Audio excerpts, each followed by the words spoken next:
What is up? What is up? What is up? How's everybody doing out there? Coming to you live this afternoon. Tuning in from the Keto Kitchen Palm Beach here in Boynton Beach, Florida. That is my office. That's the kitchen back there. It's an amazing place where before COVID, we would bring people in and we would show them how to make simple swaps, right? Keto lifestyle, low carb lifestyle. But what we're doing today is I'm actually bringing you into a room on Clubhouse. So I don't know if you guys have been on Clubhouse or not before.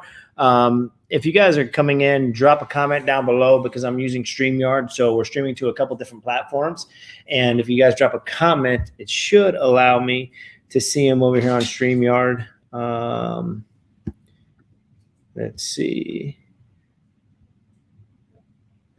Can't post comments for some destinations. All right, so it's only showing me that you can post on the YouTube or the Keto Everyday page on Facebook. Okay, we have a Keto Everyday business page on Facebook. If you guys want to tune into there, if you're tuning into me on my regular platform, Vaughn Hendricks, or the Keto Kitchen Palm Beach from Facebook, or Keto Everyday Tips, Recipes, and More. Go on over and type in Keto Everyday. You'll see a little brain with a hot pink head, hot pink brain, and a blue face. If you tune in there, you can drop comments down below, and I can go ahead and answer any comments we have. We're going to have Jimmy Moore on with us today. I don't know if you guys know who that is. Living La Vida Low Carb, absolutely a founder of Keto. And I'm going to go ahead and start right now. We have the room in Clubhouse that we're getting started. So let me see here. So I just want to give you guys a sneak peek on what Clubhouse look like, right? A lot of you guys maybe don't know what Clubhouse is. Maybe you do. There's a new app out there, and so many people are joining Clubhouse. So if you guys haven't been in Clubhouse yet, please, shoot me a comment down below. And like I said, we're going 5 different platforms here right now on Facebook, YouTube, several different platforms on Facebook. And so if you guys are tuning in and you drop a comment and I can't answer it right away, the only comments I can see is on the Keto Everyday business page. If you search that out and you watch the live from there, I can see the comments coming across on the screen in front of me. So what we have right now is I'm on Clubhouse right now. Hello, all the amazing Clubhouse people. I got the beautiful Daniela Yanez here with me, co-hosting and moderating with me. And she is now a moderator. So and a lot of people coming in the audience right now. Clubhouse has been absolutely amazing for me. And for everybody that's on Clubhouse listening in right now, we are actually recording this over to Facebook, YouTube, several different platforms over there. So getting the word out about Clubhouse, getting the word out about our amazing Keto for the Soul group that we have here on Clubhouse. And you'll see the title up there today, Keto Jesus, do better, be better, feel better every day, right? Because I really believe that's kind of what everybody is looking for. And we have Judith here. Good afternoon, Judith. How are you? Hey, I'm good. How are you? Doing absolutely amazing. So I just kind of going down the list here and telling everybody, that it's popping in right now. We're actually, I'm streaming on 5 different platforms. So we're coming from Clubhouse and we're streaming over to Facebook.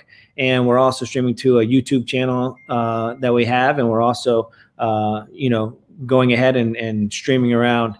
And I got Daniela over here moderating and texting me from the back room, telling me things I should and shouldn't do. What's that, baby? Tell me what we got. I didn't read the text. Hi, guys. How are you? I'm Daniela, and I'm Vaughn's right hand. She's the boss. And I was just telling him to ask Judith to please open the room up so we can all ping people and that we can invite more people over so we can all share this amazing room that is going to be full of positivity and great tips from Vaughn. He's an awesome Whoa. Not just from me, from all the amazing people. It's not just about me, right? It's about everybody here. Everybody's got a voice. So all you people in the audience, thank you for joining us. We appreciate you. We see you. You guys are absolutely amazing. So at any point in time through this process, feel free to raise your hand. Feel free to come up on stage, share a little bit of your journey, your story.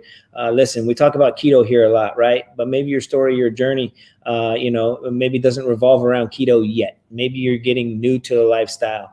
Give us a reason, that you're shifting. Let us know that, hey, I'm looking at keto because of this, right? This is why I'm taking a look at the keto lifestyle. Is it because I have a friend that lost 20 pounds and I want to try it? Is it because my doctor told me to? One of the big things that I wanted to really touch on through this Clubhouse platform, and I've been tossing around doing a podcast for a while, and it's, making the shift. And here today it says on one of the titles here, it was "Together We Can Create a Shift." So I believe that together we can do amazing things. So definitely would love to have people come up on stage when you guys are ready and willing, and raise your hand. But I want Judith to go ahead and please open the mic, introduce herself, because she's the amazing, beautiful mastermind behind Keto for the Soul. And maybe, Judith, you can tell us a little bit how you came up with Keto for the Soul, and what really lit you up to come on Clubhouse. First of all, how did you get on Clubhouse, and where we're going from here? Yes, absolutely. Hello, everyone. My name is Judith. And I have been on my keto journey since August of 2019. And I started it originally because I was at the lowest point in my life, and I was just searching for anything to just help me get my life back. And honestly, when I first started, I had no idea that I would still be going at this point. So I started my journey, started dropping weight, and then my fiance joined as well. So he joined on, and then we turned it into a family thing. And so we've been going ever since. He's down like 100 pounds. I'm down 60 pounds. I know in 2020, we kind of went back and forth a little bit, but starting January, I think it was January 4th, we started. We are back full force, clean keto. And actually, the whole reason for Keto for the Soul started as a self-accountability thing. I created an Instagram, and honestly, I didn't even tell any of my family or friends, because at this point, nobody believed that I was even probably going to be successful at another diet. I honestly didn't even believe I was going to be successful. So I thought, you know what? What if I put myself out there, make myself uncomfortable, start posting some pictures that I wouldn't post on maybe my normal everyday social media. And soon I started just getting a little bit of support off of Instagram. And then, family and friends started saying, "Oh my gosh, what are you doing? How are you losing this weight? How do I do it?" And so then it kind of turned into a Facebook support group. So again, Keto for the Soul. And that just began me sharing more of my journey, but more like recipes, more depth. And Clubhouse came along. Then December 2020, I got on Clubhouse, and it was strictly for business purposes. We were in the middle of trying to purchase a home and just basically get more information on just in my career in corporate America, and then just credit and just different things, but mainly business. And then as I was searching through all the rooms and everything, I'm like, you know what? I wonder if there's anything keto on here. And they had the lovely search bar at the time where you could type in keto, and nothing popped up. And I thought, okay, well, that's kind of weird. Like, surely there's got to be more people out there that want to live this lifestyle. And if there isn't, maybe I can help, share my love and my passion, because honestly, like I was saying before, I started it for weight loss, but what keeps me going is going to be the mental clarity, took my depression away, my anxiety went away, just all these amazing things started happening. My energy level started going up. And Autumn, who's on Watch Autumn Keto, she said one time, if I could give somebody a pill to let them see how I felt, or if they could just take this magic pill, they would do this forever. And I truly believe that. So I put in the request to create a club, which it wasn't really, I wouldn't say necessarily a risk, but it was a little bit out of my comfort zone, because I was like, you know what, they're probably not even going to approve it. Turns out they obviously approved it.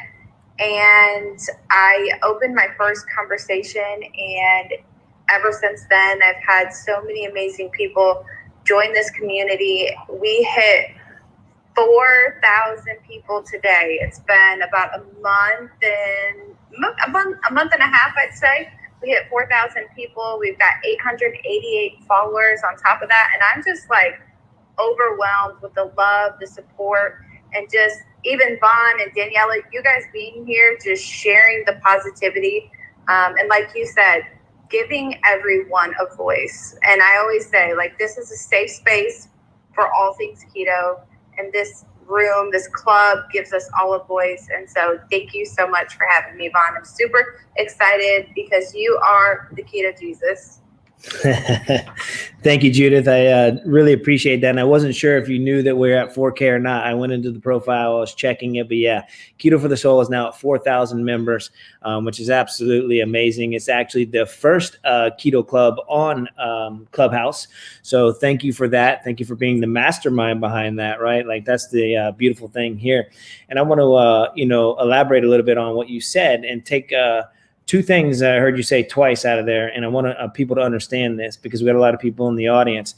She said when she started the club, it wasn't a risk, but it was like made her uncomfortable, right? So getting out of your comfort zone is huge, guys. If you're comfortable doing something, you continue to do it day after day, very unlikely that you're going to have growth, right? And she said it again, for the second time. She said out of her comfort zone. So, if you guys don't take anything away from today except for get out of your comfort zone and do something different. Get out of your comfort zone that something that you might think about and it scares you a little bit, gives you that little tingly feeling in your belly, they call them butterflies. If you feel that a little bit, normally that's an amazing feeling. You need to follow that gut, right? You need to go ahead and jump in and do it. So I know for me being on here and on this platform, like I said a few minutes ago, I tossed around doing a podcast for a long time. And, just to be fully transparent, I believe that probably self-doubt gets in our way, right? Like, not believing in ourselves. And, a lot of times I question myself, where does that come from? As adults, we become adults. And when do we stop believing in ourselves? When did that self-doubt creep in and question ourselves all the time? I say as a kid, my youngest is 10 years old and man, he believes he can do anything. One of the reasons that's how I raised him, to tell him he can do anything and be anything that he wants to be. Just be the best version of whatever that is that you're going to do. But questions, he'll ask questions all day long, but as we get a little bit older, we start to fear questions. Because I don't think that we're really ready for the answers that we may get. I say this a lot of times when it comes to church, right? And I'm a big believer, so I don't know if Keto Jesus gave it away or not, but I just tell you guys, I'm very bold in my faith. My grandmother was my rock growing up, taking me to Sunday school every morning down in Pompano Beach, Florida. And as a kid, I probably didn't want to go to church all the time, right? I can remember probably kicking and screaming and really didn't want to go. As I got a little bit older, I grew away, right? Had a family, grew up, life gets in the way. So my relationship there with God kind of, separated a little bit. But I've always been a believer. But I think it's about 3 years ago when I really, we go through things in life, right? Everybody has ups and downs, peaks and valleys. And I finally met a battle that I just couldn't get over myself, right? I couldn't do it alone. And I've been through many battles before that. And I felt like I came through those battles and I did it myself. I thought I was tough, right? I'm a big, tough guy. I got this, I can do this on my own. But I soon realized that I was never alone. Jesus Christ was always by my side. He was the one walking me through each and every moment. All the storms I have been through, he was the one that carried me every step of the way. So at that point in time, that's when I just laid everything at his feet. I said, God, you have everything. You have my happiness. You have my sorrows. You have my worries. Everything is on you. And I walked out of church that day after doing that, and I just had a peace that came over me. And this peace came over me, and I knew I was good. I knew no matter what happened from that point forward that I was good because he was leading the way now. I put him back up front, right? So, that being said, it's been absolutely an amazing journey for me and myself. But, like I said, throwing around, trying to do a podcast, self-doubt coming in, finally growing up, having that belief again. And I really also attribute all this to my keto journey starting 4.5 years ago. Because I say, a lot of times we don't know what we don't know. And when you're stuck in that vicious cycle, and this is where being uncomfortable comes in, right? You know, when you're stuck there and you just continue to do that same thing over and over again, you get those same results. You don't know what it's like to be different. So when I started my keto journey 4.5 years ago, mentally, I started to feel good. That's the first thing that hit me. Mentally, I started to feel good. And then once that happened and mentally I started feeling good, you know, physically I started looking good. Physically, I was feeling, mentally, I was feeling good. Physically, I was looking good. And then, you know what? Next thing that came in line was spiritually. I started to align mind, body, and spirit. And when those things aligned for me, things started changing. I've been blessed to find my amazing, beautiful other half, Danielle Yanez, through the keto journey close to 3 years ago. So I tell you what, things have been amazing. So that's just a little background of who Keto Jesus is, where I've come from. I didn't even tell you the story about Keto Jesus, but if you guys want to hear that a little later on, maybe I can tell you how that came about. But truthfully, you know, it's been an amazing journey thus far. I appreciate each and every person that always comes here, that tunes in on Clubhouse. Clubhouse has been an amazing platform for me. Clubhouse has given me a little bit of that belief back, right? Being able to come on here and give others a platform. You know, I'm a big person leading with a servant heart, right? Like, how can we help others? And for me, that's just really, truly big. And I see we got Jimmy that just jumped on stage. And, you know, so for me, you know, that right there, leaving with that servant mentality is huge. So I appreciate each and every person for tuning in. Let me jump over to RC real quick. She just jumped on stage. Good afternoon, RC. How are you? Hi, this is Rhonda. And I appreciate you allowing me on stage. I just wanted to add to your request for stories about how I came to keto. And mine was receiving a call that my A1C was a 7 and that I had moved from being pre-diabetic to being diabetic. And to that, I responded, give me the 30, or by the next time my visit is scheduled, I will not be diabetic. So that was my goal. I started and went as full force as I was able to do, which was change my diet, change my attitude about food and about my health, to refocus, to understand my why, which is my family. My husband had a stroke at 47 and now is right side paralyzed with cognitive issues and aphasia. I have 2 younger children, 24 and 20, that I want to be here for, and I look forward to grandchildren. So when I did start keto, I kind of did it by going to the different videos and understanding and reading as much as I could. I was so happy once I got the Clubhouse permission to get in, and first thing I looked up was keto, and the first thing I found was Keto for the Soul. And the environment has been just tremendous. There are days I wake up super happy just to listen in now that I've asked most of my questions, but then questions still do come up, and I know that this is a safe place that I can get answers, as well as that beautiful word that I have been using with my family and friends. Give yourself grace. I give you grace. I need some grace. You know, grace is like the best word that I've learned this year to apply to situations, to apply to my life, to apply to my journey, which I haven't, you know, of like anyone. I haven't always been perfect with keto, but I've been doing the very best that I can.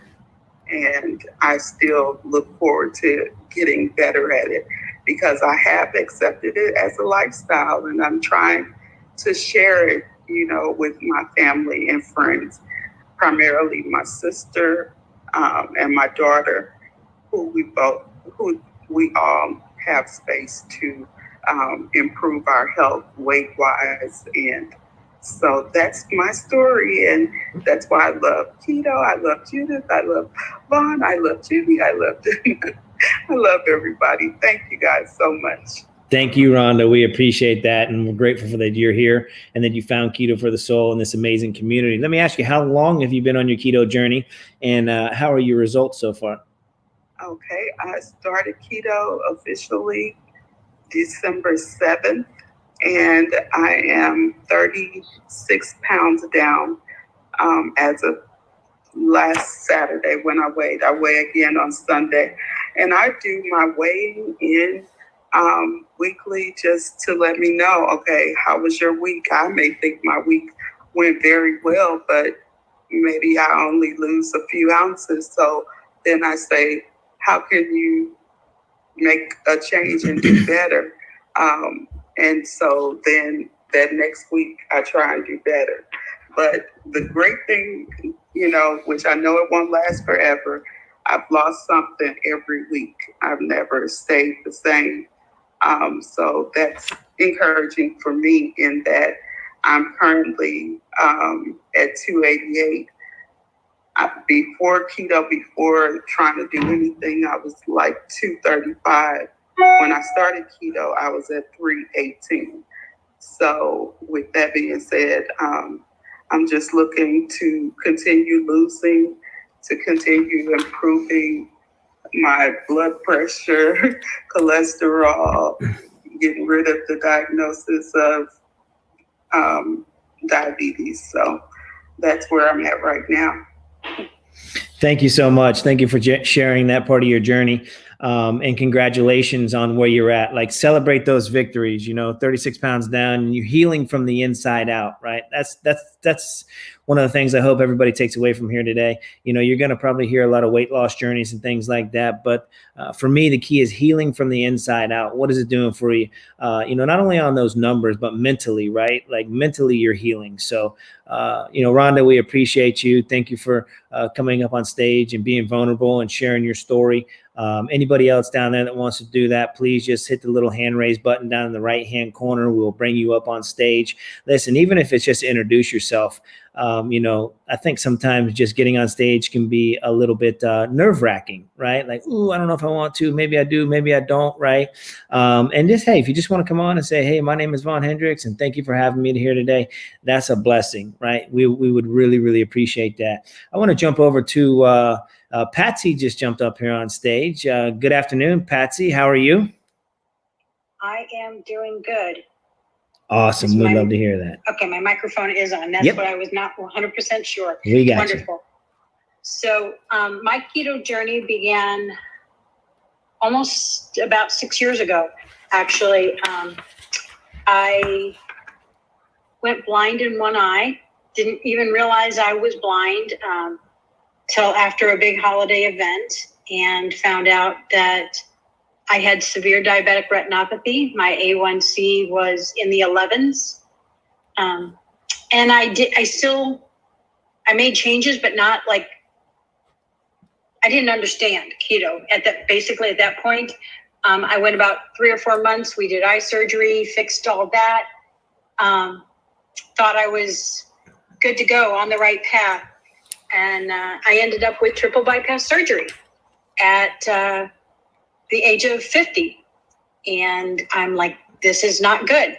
I know genetics play a large role in health, and I have 4 sisters. I underweigh the closest sister by 50 pounds at least. I was the healthy one, we thought. And so after triple bypass surgery, I got dug into keto even more. I did lose some weight, but I did not have a significant amount of weight to lose. I did lose about 15 pounds, but it was not about weight for me at all. It was about health.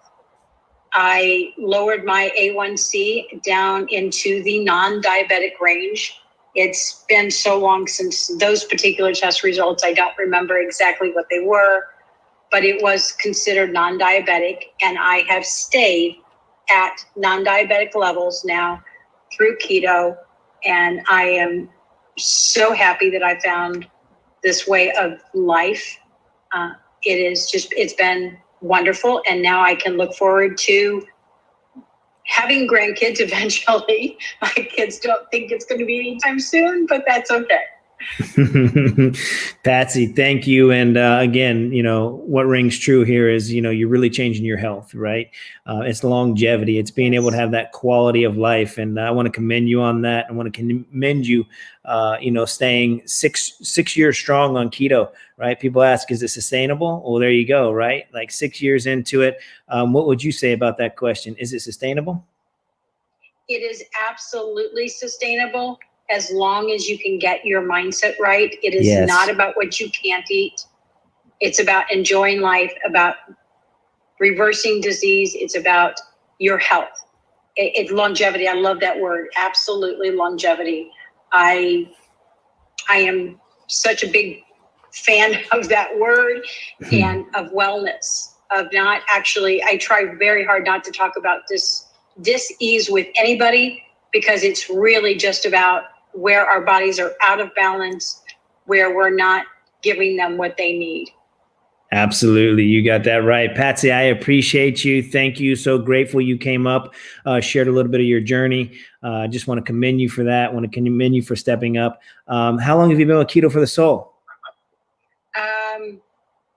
Probably just a couple of days, because I actually, when I got on Clubhouse at first, I didn't even think to look for keto stuff. I was looking more, I connected with a bunch of people on business, and it just, the other day I was like, oh, I should go look for keto stuff. And Keto for the Soul the name of it just drew me, because I am a firm believer in Jesus. And so that just rang true with my heart. So I really enjoyed it. And I really appreciate the opportunity. I love being able to share my story with as many people as will listen. Amen. Yeah, well, we love that. Let me tell you what, if Keto Jesus doesn't say something, then you're here in the right spot. You found your home. Please click that little house, that little Monopoly house up by Keto for the Soul, and click follow. And follow the moderators up here. Follow everybody down in the audience. And what will happen is, if you click the little bell next to that and click always next to whoever you're following, what will happen is it'll ping you when we open up new rooms. And if you also click on Keto for the Soul and you scroll down the profile, you'll see so many different platforms. So many different rooms on the inside of this. And I got Daniela over here texting me again, trying to throw me off. So, baby, go ahead. Like, tell me what you got. Just unmute. Don't text me.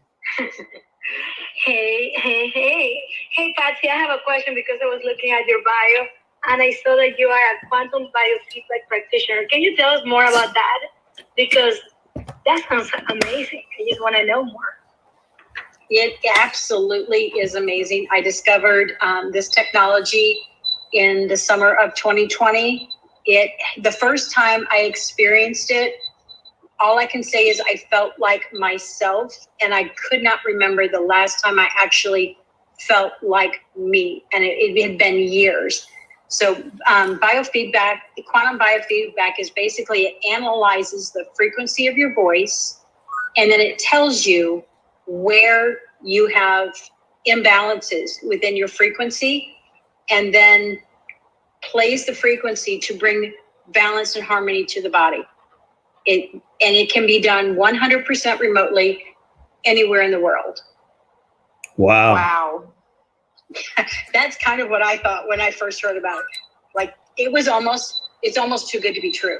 Wow. It's that's awesome. that awesome. That does sound amazing. I think Carrie has a question or wants to add a statement here. Let me see. Patsy, did you learn from Beth Daniels? No, I did not learn from Beth Daniels. I don't know who that is. Okay. I'm glad to see there's more out there. Congratulations. Yay. Thank you. That's awesome, right? There's another great example of how. I love it. Learning something new every day, and that's the key, right? Yes. I'm going to let Vaughn continue leading the room, and thank you so much.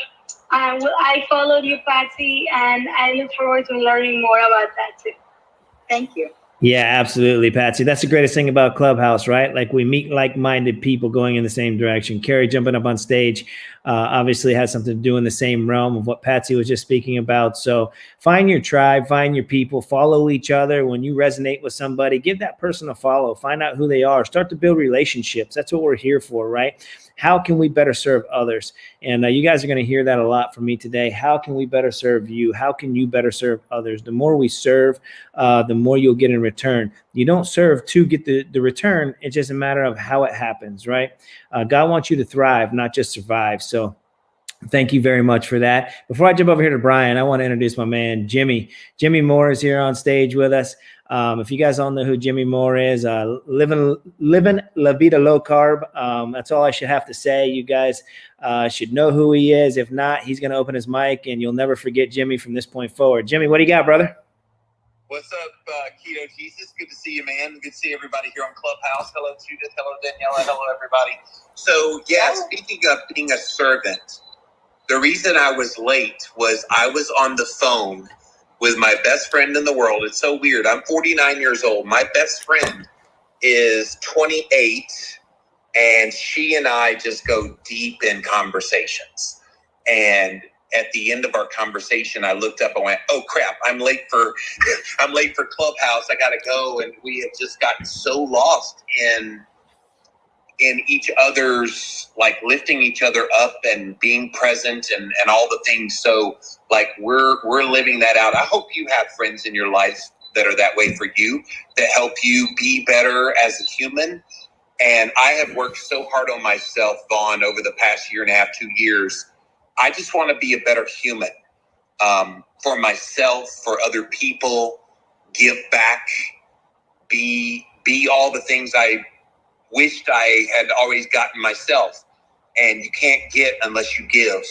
And I've become more and more convinced the older I get that if you want things to happen good in your life, you have to give, you have to be present, you have to do all the things. So it's so apropos you named this room what you did, because I don't know what I would do without my friend Brittany. And she's wonderful. She's happily married with 3 kids. I'm going through a divorce, so it's like we're at different points in our lives, but we just click and connect, and it's good to have people like that in your life. Absolutely, Jimmy. And you know what? I believe that there's a reason that everybody's here on Clubhouse. There's a reason that everybody's in this room. There's a reason that you and Brittany are friends. God connects people, at the right time, at the right place, for the right reasons. So I want you guys to trust in that and really trust that he's got you and he's got you where you're supposed to be. Even if it feels like a dark moment right now, even if you're going through something, it may feel like, man, why am I here? Why, I can't take this anymore. I promise you this. It's a storm and it too shall pass, right? You just keep moving forward and you keep looking on the other side of that storm. And when you get through that storm, you'll be able to recognize the blessings. So, Jimmy, I know you just said you're going through a divorce. It may feel like a storm at the moment, right? Like things happen.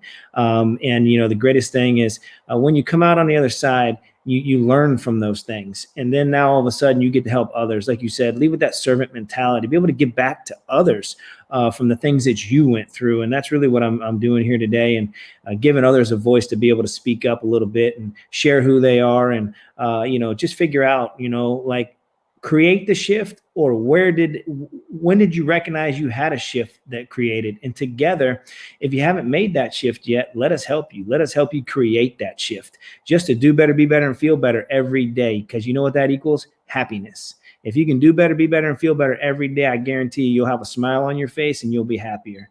Brian, good afternoon, sir. How you doing? And for all those people down in the audience that are new and have the Clubhouse party hats on there, thank you for coming into the club here. Thank you for coming into Keto for the Soul. Please click the little green house on top, follow the club. And welcome to Clubhouse. But I also just want to tell you, when you guys see our mics up here flashing like crazy, there's nothing happening to your phone. It's just us in agreement with what the other person is saying. So instead of interrupting that person and saying, hey, I agree, awesome job. We get to keep everything moving, but you guys get to see, wow, they really agree with what he or she is saying. So Brian, good afternoon, sir. How are you? Good afternoon. I'm better than I deserve. So I'm blessed beyond belief. And my story is, for probably more than 5 years ago, I was pre-diabetic. The doctor, my A1C was 5'7" to 6'2", and it's like, oh, you need to lose weight. You need to lose weight. 6 months later, hey, you need to lose weight. You need to lose weight. And about 18 months ago, I, had gone away on vacation, and I have a bunch of alcoholic cousins in Michigan, and we tried to drink the Upper Peninsula dry, and we didn't quite make it. I got home about a week later. I had an A1C, and it went from, I think it was 6.2 or whatever, right in that neighborhood. It jumped up to 9.5, and that's when the doctors freaked out. It's like, oh my God, you got you're diabetic. So they put me on metformin. And again, that woke me up. Again, many times, I've heard, what's your why? Well, my why is a 15-year-old son that has Down syndrome. And I want to be alive for him because he's going to be with us forever. For, not like your typical, hey, 18, get out of the house, get a career, go to college and whatnot. So, I jumped into CrossFit, and I did that for a couple months, and I started watching my weight because of that. And I was at my highest was about 315. And so then, CrossFit, went to the Y and went to the beast mode because that's a little bit more economical. And then so 3 months later, I went back for an A1C, and it was 5.6 just in that 3 months by watching what I eat, exercising. 5.6, 3 months later, 5.5, 3 months later, 5.6. So, and then about, 6 or 8 months ago, I found keto. And, listening to Dr. Tim Berry has a YouTube channel, Keto Carnivore. So it's like, so I've been doing that for 6 to 8 months. And, all told, I'm down 45 pounds. And I just had an A1C 2 weeks ago, and it was 5.3. So, it works. It's, again, I've only been on Clubhouse for a week and a half. A friend of mine, I meet with him for coffee once a month. And he's like, hey, you ever hear of Clubhouse? It's like, no. So he gave it to me last Wednesday, and I just, am obsessed with it. And I mean, every chance I get, I'm listening. I try to listen at work. I don't have the best cell signal, so it's like, I don't really get a chance to speak at work because, hey, I'm supposed to be working. Don't tell the boss. And, I listen to Vaughn and Judith and Jimmy and all of these people. And, again, it's a wonderful tribe. I love the people here. And, I'm looking forward to, I don't see any rooms, clubhouses for Down syndrome. So, I'm trying to get a clubhouse started for that because that's my passion, educating people on how to be an advocate for their child, their loved one with Down syndrome. And that's my passion. For your time, this is Brian, and I'm finished speaking. That's awesome, Brian. And we appreciate you coming up here and sharing your journey and your story. And you're just getting started, right? And I commend you for looking at different groups, right? Starting your own group, Down syndrome and things. I encourage that 100%. And get on every stage and platform that you can, whether it's a room about that or not, and speak your journey, speak your story, because it matters. So I want you to take that to heart. And what was your friend's name that actually brought you to Clubhouse? Evan Silver. Evan Silver. Evan Silver. I'm looking at everybody's podcast or their bios, and everybody's got a podcast, and he's a podcaster. And again, so that's where I'm not even sure how he got involved, but so I'm just, I'm blessed with the job. I work for the school system. Love the job. It's my dream job. It took me 54 years to get it. So I've had it for 3 years, and, living in the South, grew up down here. I love being in the South. Got sweet tea and barbecue, which wasn't really good for keto, but hey, we'll just make an adjustment to that. I drink my tea unsweetened now. And, so yeah, Evan, I love him. He's really one of my best friends, and he got me hooked. And every other day it's like, you got me hooked, dude. It's like crack. Yes, sir. That's awesome. What I want you to do, I want you to give Evan a message, send him a message today and say, thank you, because you've changed my life, because you found Keto for the Soul now. You found a community, you found your tribe, you found your people, and all you're going to do is grow from here. So I want you to shoot him a message of gratitude, telling him thank you so much, because you know what, dude, you don't even know what you did for me, but you've changed my life. And I want to also, Brian, thank you for your service. thank you for your support, and I'll definitely reach out to Evan and thank him. So thank you for all that you guys do. You know, you reached out to me on Instagram with a personal message about again, it's just the heartfelt, that you guys have for everybody. I mean, so I do appreciate that. And I'm finished talking. Amen, brother. We really appreciate you, and we just commend you on your journey, and we also know that you're going to be absolutely amazing with all your endeavors. I believe you're going to have a huge room here on Clubhouse, and whether it's a club, it's a room, whatever it is, and I think you're going to do amazing. Not only do I think you're going to do amazing, let me change that verbiage. I know you're going to do amazing. So we appreciate you. Linda, good afternoon, sweetheart. How are you? I think, am I on? You are on. Welcome to Clubhouse. I'm only 2 days into Clubhouse. This is like my third group to join. The first person I found was Jimmy, so I listened to Jimmy on in a room yesterday, and the second person I found was Brian, because I have a 20-year-old daughter with Down syndrome. So I got all excited that I'm finding people I have things in common with. COVID sucks. I'm not getting out much. And it's great to meet you all. I'm only 2 days into Clubhouse, 1 week into Keto. So it's fun to be on a journey with people that know what they're doing. That's amazing, Linda. Thank you for coming. Say it again, Jimmy. I said, I wouldn't go that far that we know what we're doing, but we're figuring a few things out along the way. Well, but it's nice to, to have somebody to chit chat with it about. For sure. We're having fun, and we're like-minded people going in the same direction, right? So I always say that, and the beauty is you found your people, right? And like I was saying a minute ago, right? You find your tribe. Carrie found Patsy. They have something in common. Linda found Brian. They have something in common. Like, follow each other. Build the bond with each other. Build a relationship. Because let me tell you something, guys. In life, whether it's business, whether it's family, no matter what it is, you're building relationships. When you get into something, go into it with, who can I build a relationship with? How can I better serve them? So, Linda, thank you for coming up on stage. Thank you for being brave enough, bold enough to come up here and speak. Can I say one more thing? Absolutely. Yes, ma'am. Brian, I didn't find my love of what I was doing until I went into substitute teaching 8 years ago, because I have exactly the same hours as my daughter. And so schools kind of saved my life too. Well, God bless you for substitute teaching. I'm a school secretary, so it's like, I love it. It's what I've done for 30 years is bookkeeping and payroll and all of that stuff. And, it just melts your heart. A couple weeks ago, I'm walking down the hall, and she must have been a first grader. She comes running up and, the cutest little, hey, Mr. Brian, remember me from last year? Again, it's just melted your heart. Again, I love kids and definitely... you don't have Instagram. I don't have Twitter. So you need to hook up with the Instagram. I'm going to try to, follow you, and maybe we can, like I say, I'm looking to start a Down syndrome club because I don't really see it out there. And, you have a 20-year-old, I have a 15-year-old, and it's been 15 years of, you want to talk about finding your people, we were thrust into this not knowing anything. And again, I remember the night we found out, I'm getting emotional here because I'm just a sap.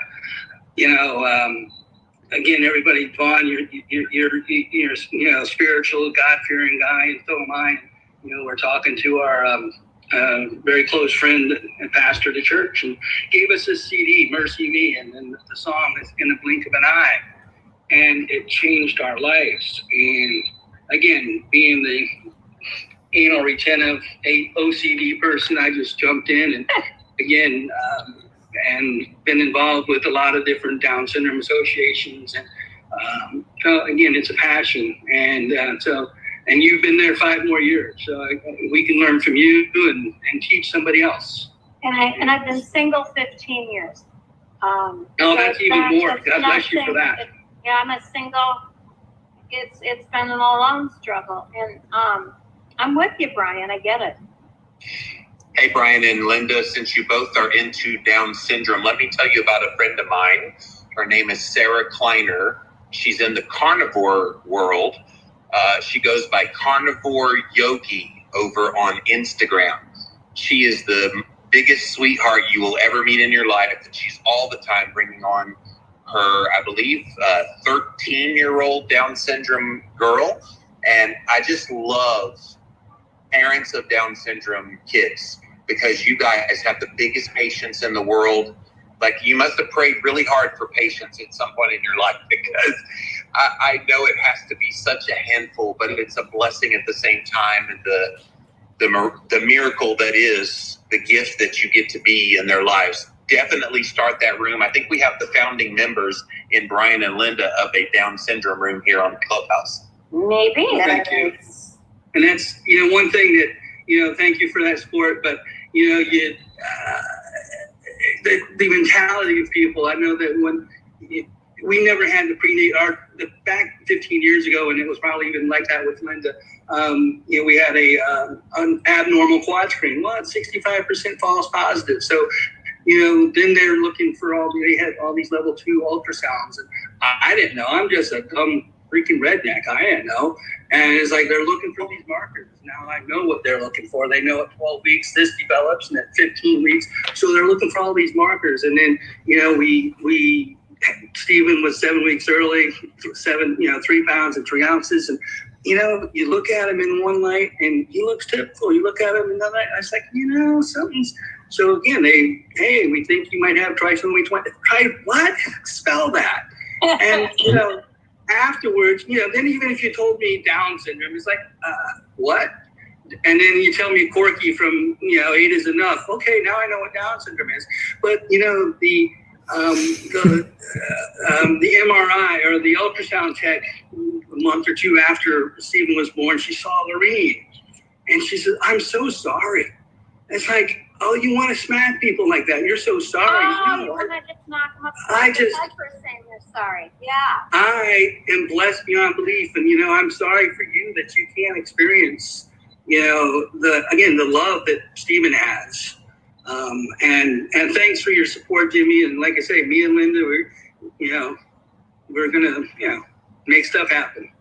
Well, let me say something briefly, and then we'll get off that subject. I'm with you. And I didn't have a pre-birth diagnosis. Ours was a surprise. And you don't get thank you cards, and you don't get flowers.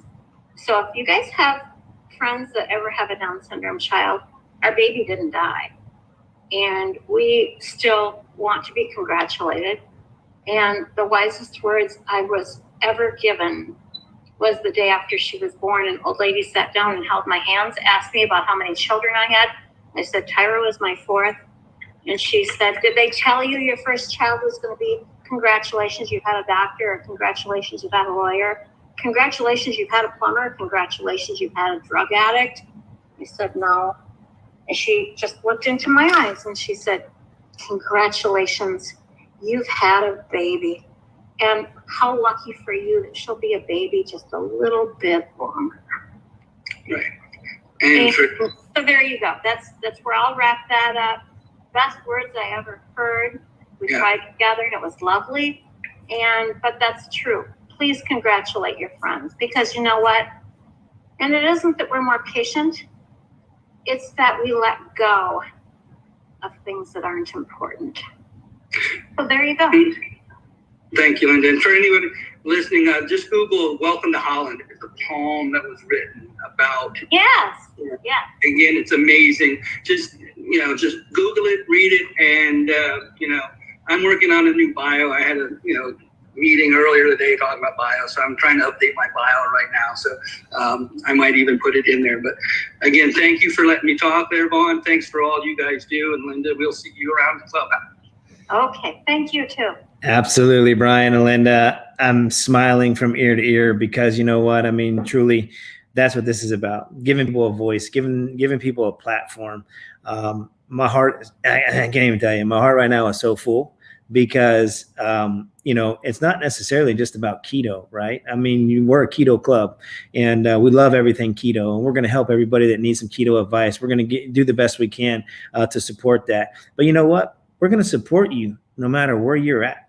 No matter where you're at in your journey, no matter where you're at today, we are here to support you 100%.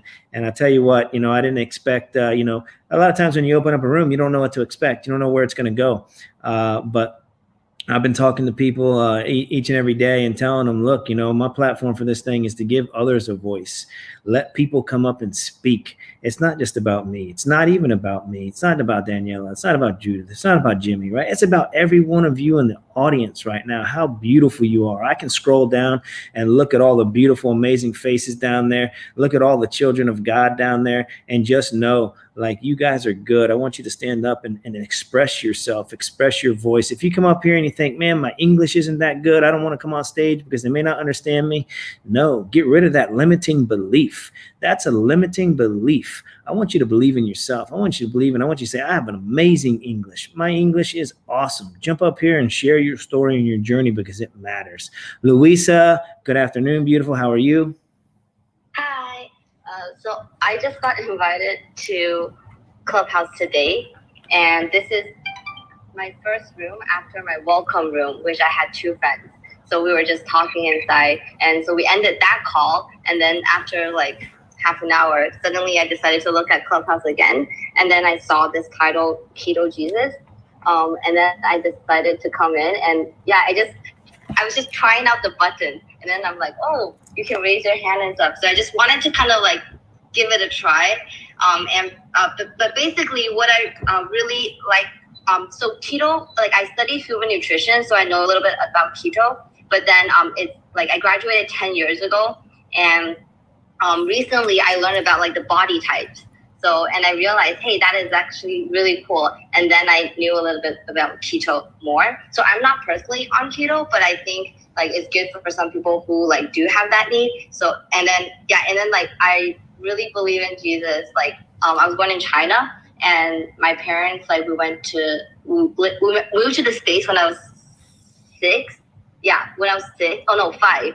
And then we came to Canada later on. So, and I think God is just super, super important in our lives. And I also have a relative who has Down syndrome. So that's why I kind of like stuck on this in this room. And when I like go back to China, like we try to evangelize to a lot of our friends and family. And a lot of people, sometimes like their heart is very hardened. And especially when they have been, they have met Christians who are like worse than non-Christians. And so by those actions, they're really hurt, or they've been through a lot of trauma in their life, and they feel like if God is real, like why are these things happening? And so like we do try to explain how like it's the enemy. It's not God that is making this happen and all this. But sometimes for people, it's hard to believe. But my relative, like she's 30 years old that has Down syndrome. Like I told her about Jesus, and she's like super, super like believes. And like we'll message each other once in a while, and we'll video chat. And like every time I'll be like praying with her, and she'll say amen. And I'll be saying like Jesus is Lord, and she'll like repeat after me. And her husband also has a little bit of a disability, but then they have 2 children. Like one is 4 and one is 6. But they're super, super, there's very, very healthy and very active and creative. And I just feel like my relative, like she, like Down syndrome has really not been like a huge impact, just like what Linda just said. It's just like a baby that is continually a bit longer, but the joy that she brings, like how pure she is, like I really enjoy spending time talking with her. And yeah, so I just want to, like my first time coming on, I just wanted to just say hi because I feel there's a lot of similarity. And I just pray that all of us during this this COVID situation, that we can really, and with Clubhouse, meaning that we need to spend so much, like there's so much things that are distracting us, but that we can continually be focusing on God, listening to Him, because He really does speak like all the time, and just seeking His will. And yeah, that's all I have to say. Thank you, guys. Louisa, thank you. Absolutely amazing, beautiful. We appreciate you. We appreciate you being bold enough to come up on stage on your first day on Clubhouse. Like, that's absolutely amazing. You're going to shine on Clubhouse. I believe it. You're going to have your own rooms. You're going to have your own clubs. Let me tell you this, keto or not keto, follow Keto for the Soul. I want to say that one more time. Keto or not keto, follow Keto for the Soul. When you see rooms underneath this club here and you come into it, don't think I can't ping this person because they're not keto, or, I can't let this person in the room. I don't want to tell this person about this club because they're not keto. Like, I want you to throw that mindset out the window. I want you to bring everybody into this club. It doesn't matter who they are, where they're at in life. What they're going to find here is they're going to find a lot of education on keto, and they're going to find a lot of positivity. The one thing I can tell you they won't find is negativity. So bring people in here that are going to be positive, that want to be positive, that need to create a shift in their life, and we're here to do it for them. Thank you. Thank you. Absolutely, Louisa. That was amazing. I don't know if you guys, that was amazing. I don't know if you guys have a smile on your face like I do right now, but the connections here, I couldn't even have made this stuff up. If you asked me what this room was going to be about earlier today and what I thought the outcome was going to be, it's blowing me away already. And we're only 52 minutes into this club right now, into this room. So, guys, Jimmy, Daniela, Judith, somebody open the mic and speak. I got to take a breath. Hey guys, Daniela here. I just want to tell a quick story, and I'll start first with my keto story, and then I want to divert to what happened to us today.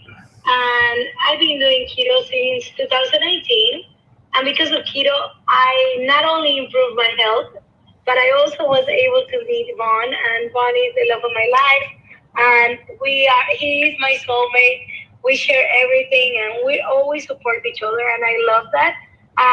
And I know that the key to success is also to surround yourself with people that are doing similar things that you do, that have your beliefs, and that actually guide you into the right direction. And it is amazing because, we do everything together. And even when we're not together, we're together. Because our thoughts are just so synergistically intertwined that it's like we're always in agreement. I mean, obviously, sometimes we have disagreements, but it's not for major things. It's only for the little things in life. So it's never something that will affect our relationship or anything like that. And today, we had the blessing to experience an amazing man that we met. And his name is Tom, 93 years old, full of life, full of stories, and so sharp. His brain was so sharp, and I love listening to him. He actually was not afraid of COVID at all. He actually asked us for a hug, and we did. And I would like Vaughn to say a little bit more about him because it was such a great blessing today for us. Tom was absolutely amazing. We help out some people that may be a little less fortunate around here. So when we find things and we get connected with people, maybe somebody needs a couch, maybe somebody needs something, we go and we pick it up for them and we bring it to them. It's just kind of what we do to help serve others. So that's what we did, right? And I said earlier on the show, God puts people in your life at the right time for the right reasons. And we actually went over there about a week ago. We met Tom. Again, he was amazing then. But today, going back over there again, this 92-year-old man or 93-year-old man was trying to help me, put a dresser on a dolly. I'm like, Tom, I got it. Don't worry about it, man. He told me his whole life story about how he was an athlete, the agility that he had, walking on his hands, walking on barrels. I mean, this man was amazing, and his faith was bold. He was just talking about his faith and giving to others. And it was just one of those meetings that, again, just kind of like this being here on Clubhouse and what it's turned into so far. You can't make it up, right? It is what it is. And Tom was absolutely amazing. He asked me, as I'm sitting there thinking, right, I'm standing in front of Tom and he's talking to me. And we're talking about God, we're talking about faith. And I'm thinking, man, I wonder if Tom is going to push me away if I say, Tom, can I get a hug, right? I'm sitting here thinking this, that's going through my mind. How am I going to give Tom a hug? Before the conversation got over, Tom goes, looked right in my eyes. He goes, "Can you give me a hug?" And I about melted. I gave Tom the biggest hug. I said, "Tom, are you kidding me?" Absolutely. And a 93-year-old man standing there in front of me, I'm giving him a hug, and Daniela comes up and gives him a hug, and we're taking pictures. I said, "Tom, do you mind if we just take a picture with you? I want a picture of you with us, because you know what? I want to put it on my bathroom mirror." He goes, "Your bathroom mirror? Why are you in your bathroom?" I said, "Tom, because every morning I wake up, I'm going to see your picture because you inspire me." And this, I meant this. This isn't something I was making up. I said, "I want to see your picture because the way your mind works, the way your physical being is bending over at 93-year-olds, I inspire to be like you at 93." I said, "Will I make it there? I don't know, because God's got my number. God's got my ticket. He's the only one that knows. But man, if I make it to 93, I want to definitely be as optimal as you are, living the kind of life you are, Tom, because you're a blessing to us." And, you know, it was amazing. It was absolutely amazing. So there's a little story about what we did today and how that turned out. Hopefully you guys got something out of that, because I tell you what, it was the best part of probably not only my day, but my week. And it was amazing. And I changed my profile picture to a picture with Tom. So if you guys want to refresh, so what we do is we do a pull to refresh. So if you just take your thumb at the top of the screen, you actually pull it down. If somebody changed their profile picture or somebody dropped off and they're on stage, what it'll do is it'll refresh it. And there you see Tom, Daniela, and I.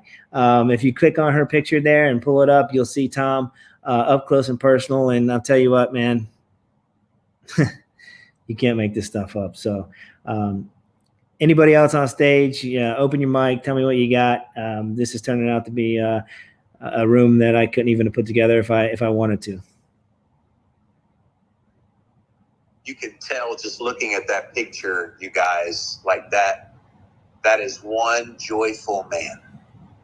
And there's something pretty special. So that's neat that you have that impact on other people's lives and filling needs. Like, that's what we're supposed to do. And I've always been a pay it forward kind of person, that if you've been blessed in your life, and blessed can come in many different ways. It could be financial, it could be health, it could be a lot of things. And especially all of you listening right now, if you've been blessed in your life because keto gave you your health back, you better darn well be sharing all this information with other people and being present and being unafraid. Like, I've done this for a very long time. 17 years I've been eating low carb, sharing, being a public figure about it. But people often say, "Well, Jimmy, I don't need to say anything because you're out there podcasting, writing books, doing all the things." And I'm like, I'm one man.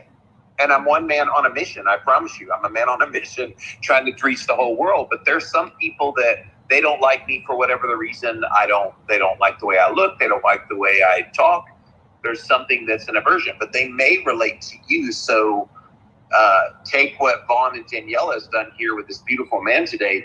Go be for other people what you wish you had when you were trying to figure out everything with your diet. But this relates to every aspect of life.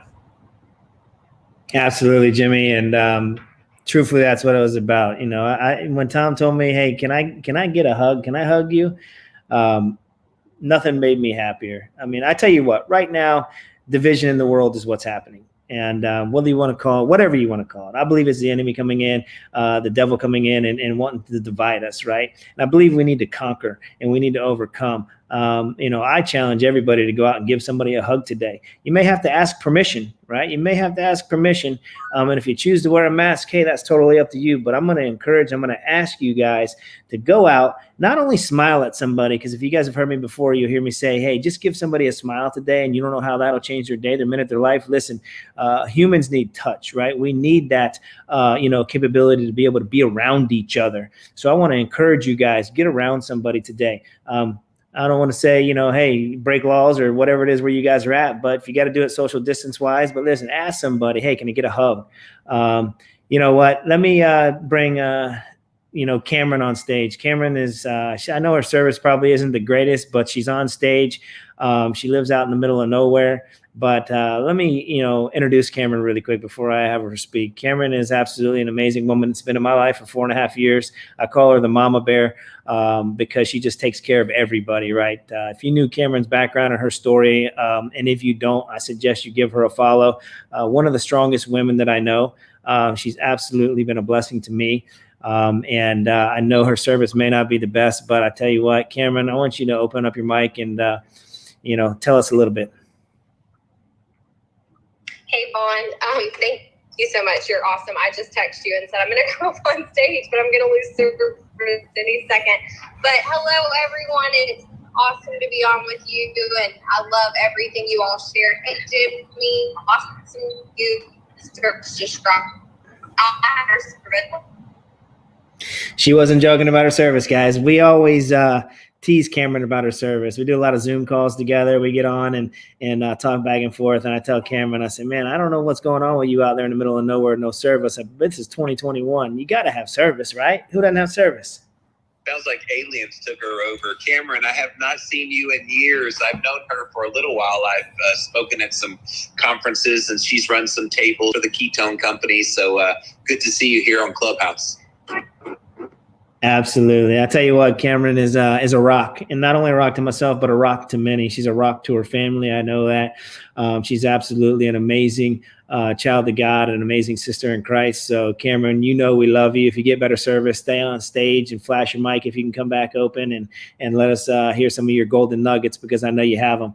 And it's a small world, right, Jimmy? Like, we go through these things, and I always say, again, God puts those people in your life at a certain time for certain reasons, but at that moment in time, you may not be able to identify that reason. And I told Tom this today. I said, Tom, I don't know exactly why, but you've come in my life for a reason, and it may not be today that we understand why, but maybe it's next week, maybe it's a month from now, maybe it's 6 months from now. But I can tell you what, this was no mistake that we met. And the beauty of that is like Jimmy just said, met Cameron many years ago, and I met Jimmy many years ago, and here we are, right? Come full circle on something like Clubhouse.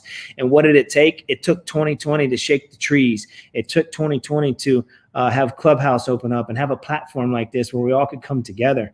And here we are now. And I tell you, that's the blessings that come out of those storms. So I'm super pumped up and fired up that this room is really going this way. And that, listen, we're all things keto.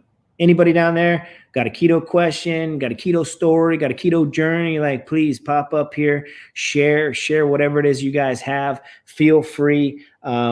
But I'm just an open mic and giving people a voice. And the thing about it is wherever it turns is wherever it turns. And most of the time, moderating these rooms, you never know what to expect. You try to keep things on kind of an orderly fashion. And that's my thought process here too. But when amazing things start to happen, you just got to release a little bit and let it go. And that's what we've done here. But do better, be better, feel better every day. Let me do a reset on the room real fast. We are here under Keto for the Soul. If you haven't followed the club yet, click the little green Monopoly house on top.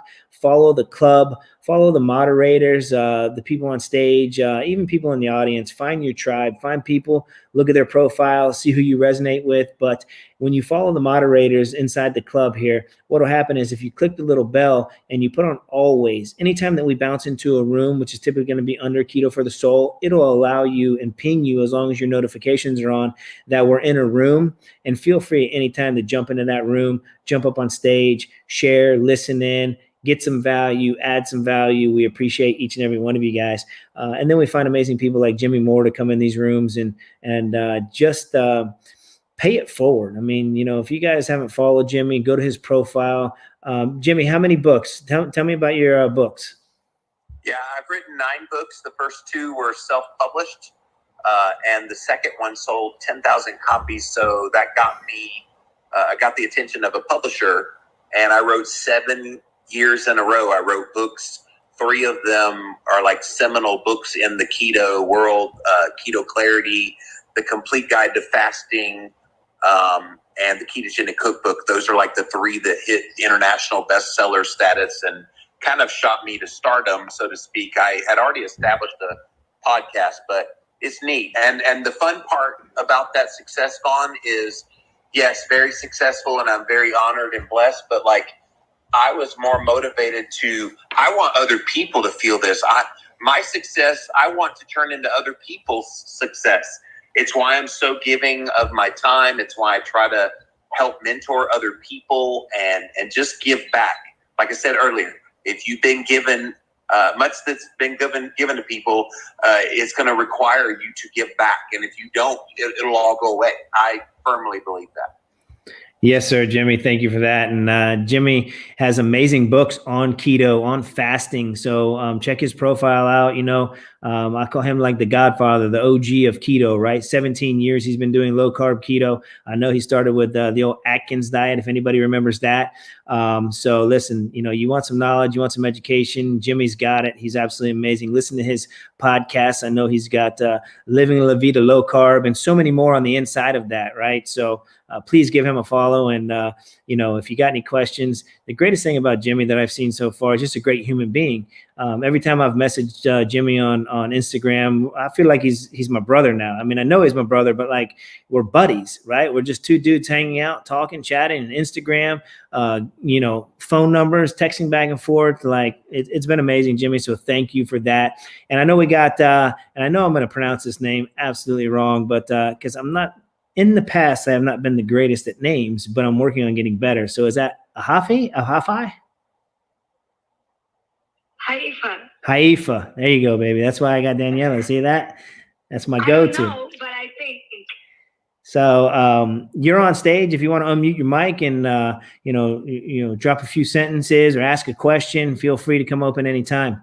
And as you guys are on stage, if you have something to say and I'm speaking, like flash your mic for me. Just let me know that you want to open up and you want to say something, because I don't know, God gave me this gift just to be able to keep talking. And hopefully you guys can take that. Jimmy. It's a nice disease to have because there's nothing worse than dead air. I've learned in the many years of broadcasting that I've done, don't let dead air last for a long time because people are like, what is this? So I know it's so funny watching like someone like yourself, Vaughn, lead a room compared to me, because I'm used to being in podcast mode.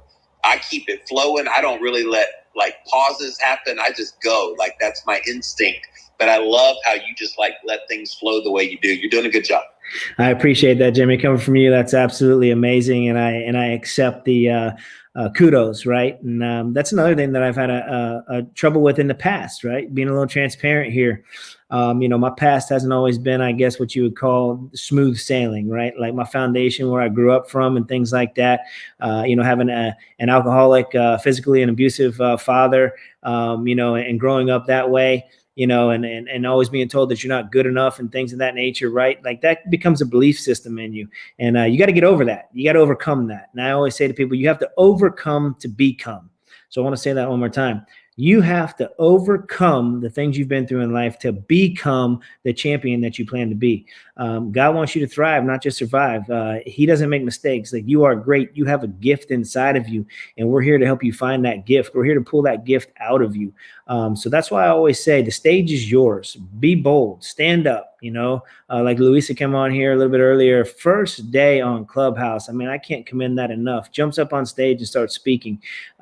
Nobody's going to judge you. This is a judge-free zone. Doesn't matter what you say. Doesn't matter what you come with. Keto, non-keto. We're just here to give you a voice. So we truly do appreciate everybody down in the audience. You guys know I love every one of you. And if you found something that really touched your heart today, maybe you heard some positivity, you heard something that, you thought, man, that was pretty neat, give that person a shout. Maybe Jimmy said something. Maybe Daniela said something. Judith said something. Patsy said something. Carrie, Brian, Cameron, Haifa hasn't said anything yet, but he will, right? Like give them a message, shoot them over something, shoot them a DM and says, you know what? Thank you for doing what you did today.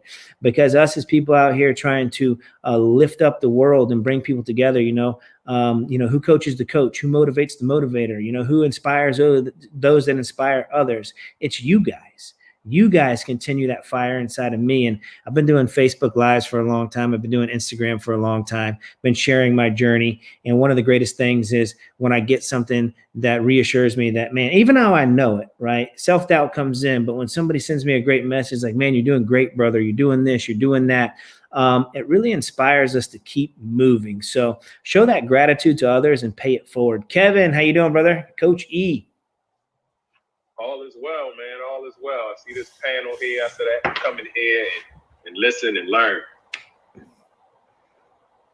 Yes, sir, brother, man. I tell you what, I know you got some great knowledge. I've been in a lot of rooms with Kevin. Kevin, why don't you drop a little bit of your background on us? I believe, if I remember listening right, you're not only a keto coach, but you're also a high school teacher, correct? Yes, I am a high school teacher by trade. I've been teaching for about 15 years as of now, and I coach basketball. So that's where Keto Coach E came from, because, people always call me Coach E. So I just put keto in front of it when I started teaching the ketogenic lifestyle. So my background is a teacher, and I'm a biology teacher. So, I studied biology. I have a degree in biology. So keto just made sense, and it all just came full circle with Keto Coach E and teaching it online. Well, Coach E, we thank you, for giving your time, right? Now, we know that, or I do anyways, and I'm sure most people out there know, being a high school coach probably isn't always the easiest, right? So we thank you for that. Thank you for building our young men and women up and becoming the people that they are today. So thank you for that. And thank you for all your knowledge and being inside Keto for the Soul and just helping and always adding value. We truly do appreciate it. Guys, anybody on stage that wants to open up? I don't know where Cameron's at. She's probably, yes, sir, anytime. Cameron's probably still in the middle of nowhere with no service. So, Jimmy, why don't you, if I can ask you a question really quick, maybe we got some people in the audience down there that are just getting started on their keto journey, or maybe they don't, you know what, let's go this route. Maybe they don't even know what this keto thing is. What is keto? Like, I keep hearing this about keto, like, give them a quick overview of what keto and being in ketosis actually is. Yeah, and you can kind of blame me for the term keto. Before I wrote Keto Clarity, there was no such term in a book before mine. Now, keto had been out there somewhat the vernacular within low-carb circles for a while. And in short, it's short for ketogenesis. That's the long, fancy, schmancy word for what happens when ketones are in the body. Then they called it ketogenic to describe the diet. And then keto is just short for all of those terms. So you basically want to get your body into a metabolic state of fat burning. That's what keto is. And so if you're primarily a carbohydrate eater, that's going to make you a sugar burner. And so most of the world's population likes to live in a sugar burning state. And let me say, westernized population. Some of the traditional cultures, they've had this keto thing nailed without ever having to call it keto. They very efficiently run on fat. Most famously is the Inuit Eskimos, where there is no vegetation. There's frigid temperatures year round. They ate whale blubber and fish and other forms of animal-based foods primarily. Basically a carnivore diet's what they did. In fact, there was a famous explorer named Stephenson way back in the day who decided, I'm going to go live with the Inuit Eskimos for a year, just kind of study their customs and culture. Basically ate 0 carbohydrates. And he came back and all of his blood markers were amazing. He did not develop scurvy, which is what was one of the biggest complaints. This is about 100 years ago. And they're like, we don't believe you. They basically thought he lied. So he's like, all right, lock me up in a metabolic ward. I'll do the same thing in a metabolic ward for a year. And he went through that whole process, did not develop scurvy, was not deficient in any nutrients. And it was at that point that they didn't even give him the credence at that point. So Stephenson, look up Wilhelm Stephenson sometime if you want to look up the history. I write about him in my books if you want to read as well. But the bottom line is you're trying to shift over from sugar burner to fat burner. So how do you do that? You eliminate the sources of sugar in the diet. So the obvious one is sugar, but even like sources of sugar, things that turn to sugar in the body. So that's grains, that's starches, even the so-called healthy fruit. Fruit is nature's candy. Just think of it in that way. And you wouldn't overindulge in candy. It doesn't mean you're going to withstand or abstain from it completely, but you definitely want to greatly reduce it. You do all those things. And then when you reduce that source of energy, you have to replace that source of energy with another source of energy. It's not protein, it's fat. So when you cut carbs, you increase fat, you moderate protein. That shifts your body over in about a 2 to 4 week period from sugar burner to fat burner. You immediately start feeling the effects of it because satiety kicks in, your mood stabilizes, you're full of energy, your memory, your brain is on fire. Like, I wish I had ketosis brain when I was in college. I just want to go back to college just to see if I could run circles around everybody else, because my brain is always on fire because of ketones. And so, does that answer the question, Vaughn? Yeah, absolutely. And if you don't mind, I'm going to just run down a few more questions for you. Because, I think a lot of times we get so far in our journey and we forget where others start at, right? So there's a starting point for everybody, and wherever you're at today, and whether you've started your ketogenic diet or journey or lifestyle or not, like, you're probably wondering what it is. And so if I'm somebody that comes to you, Jimmy, and go, hey, listen, all right, I want to start this keto thing. Give it to me in the most simplistic terms. What would that look like for me? Steak, eggs, vegetables. What else you got? There you go. You guys hear it? You guys hear it? Let them have it one more time, Jimmy. Now make sure you got a notebook out. Slower, but meat, eggs, vegetables. There you go. Don't make it hard. Like, I think sometimes we try to complicate it because we hear all these voices, but at the end of the day, you just want to start your meal with some form of an animal food. Unless you're a vegetarian, we can talk about those options in a minute if you want to, but start with some kind of animal-based food in its natural state. So chicken breast is not an animal-based food in its natural state. Can I get that out there? Because that's fat-free, basically, protein. You still need the fat, but get the healthy fats that come along with that protein. And then you can have eggs, which they are completely healthy for you. The cholesterol in eggs do not raise your cholesterol, and high cholesterol isn't a disease anyway. Going to talk about that on Sunday on Clubhouse. And then vegetables, the non-starchy vegetables.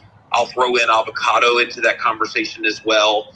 And the other sources of fats like olive oil, avocado oil, coconut oil, butter, lard, all the things. Those are all on the table. And what's funny, Vaughn, is it blows people's minds because these are all the forbidden foods on every, quote, diet we've ever been on in our lives.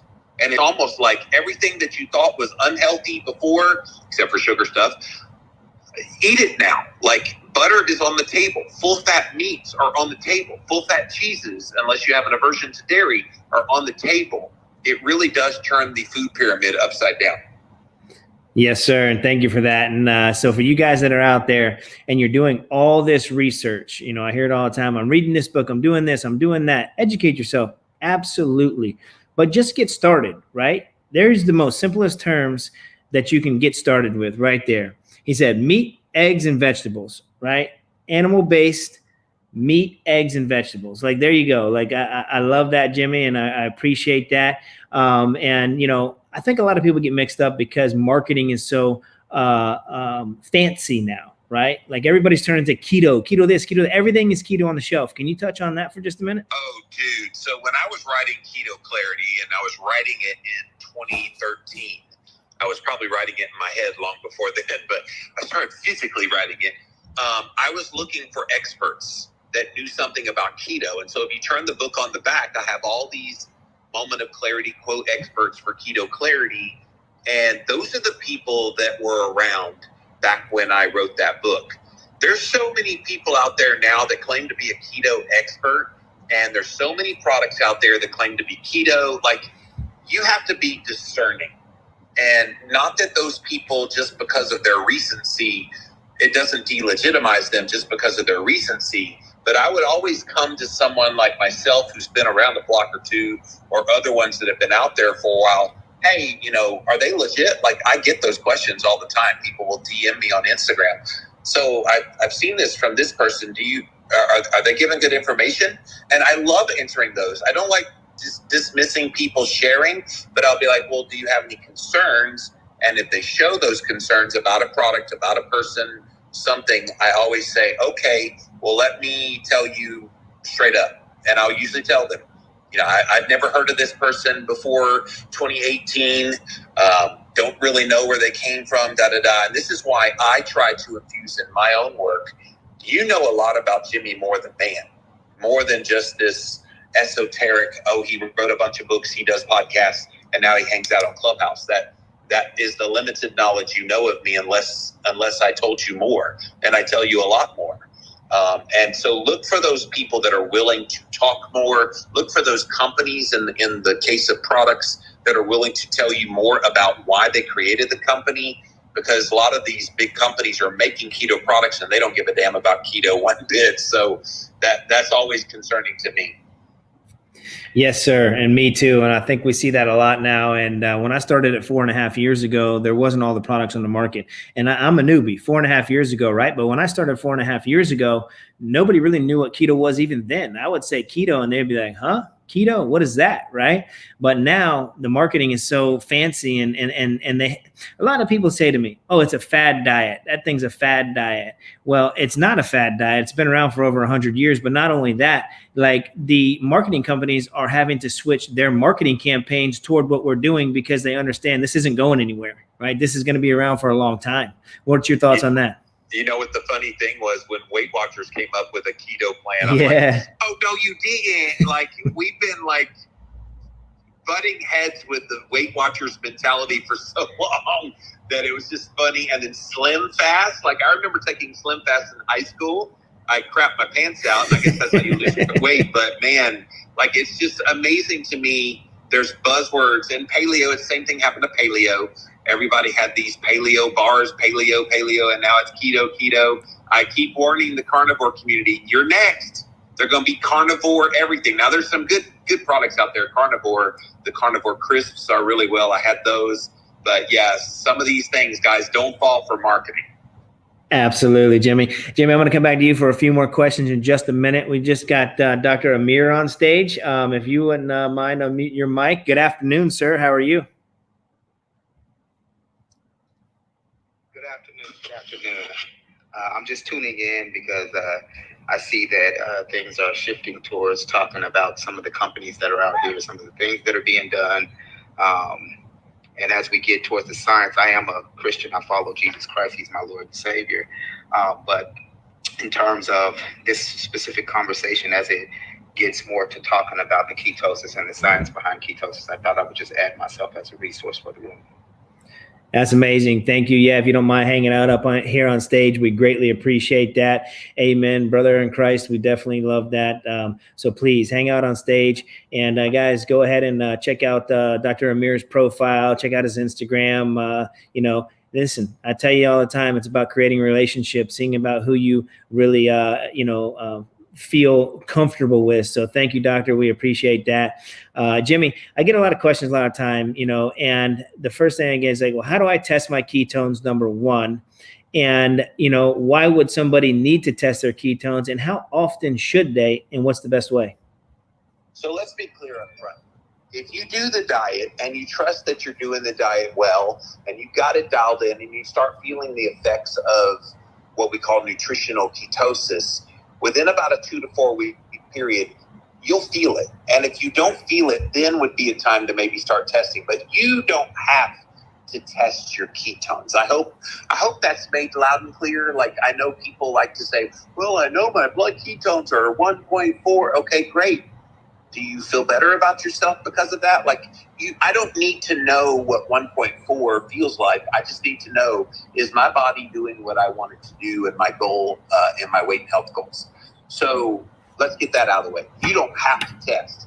But if you're geeky and nerdy like Jimmy and Vaughn and some of the other people up here, you kind of want to. And when I was testing nutritional ketosis way back in 2012, there was only one ketone meter. It was called Precision Extra. The strips were, hold on to your hats, you guys, $6 a piece. So wow. Yes, Jimmy, for the sake of science, spent thousands of dollars on testing my blood ketones morning and night, sometimes during that time, every hour on the hour, just to kind of see how does it fluctuate throughout the day. I've gotten it so dialed in now, Vaughn, I can pretty much tell you on a whim, like right now I haven't tested, but I know I'm probably at about a 1.1, 1.2. I just know that just because I know what it feels like. I know what my mouth feels like. I know all the things with that. So if you want to kind of get to that level to see how you are doing, there's a whole lot more tools now and a whole lot less expensive than Jimmy Moore paid circa almost 10 years ago. So you can test urine. That's the one back when I was on the Atkins diet. That's the one everybody, did you pee on the sticks to see if you have ketosis? So that is a ketone called acetoacetate. So you pee on the stick, it turns pink to purple to whatever. And in the first couple of weeks, you will see an adaptation show up on there. So what it's doing is the spilling over of ketones in the urine. That's where it first begins with the acetoacetate. After you get keto adapted, though, sometimes the ketones disappear in the urine. So what's happening there is you're not out of ketosis. A lot of people think that because they don't see the color change. What actually happens is the acetoacetate, and I know this gets a little complicated, but stick with me.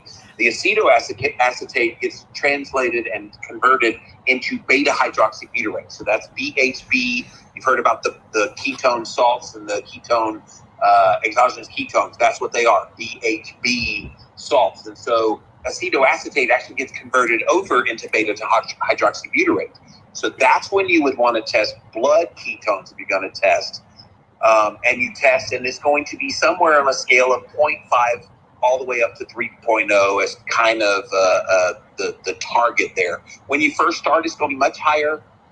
And then as you become keto adapted, it's going to be much lower. But that is kind of the range you first shoot for.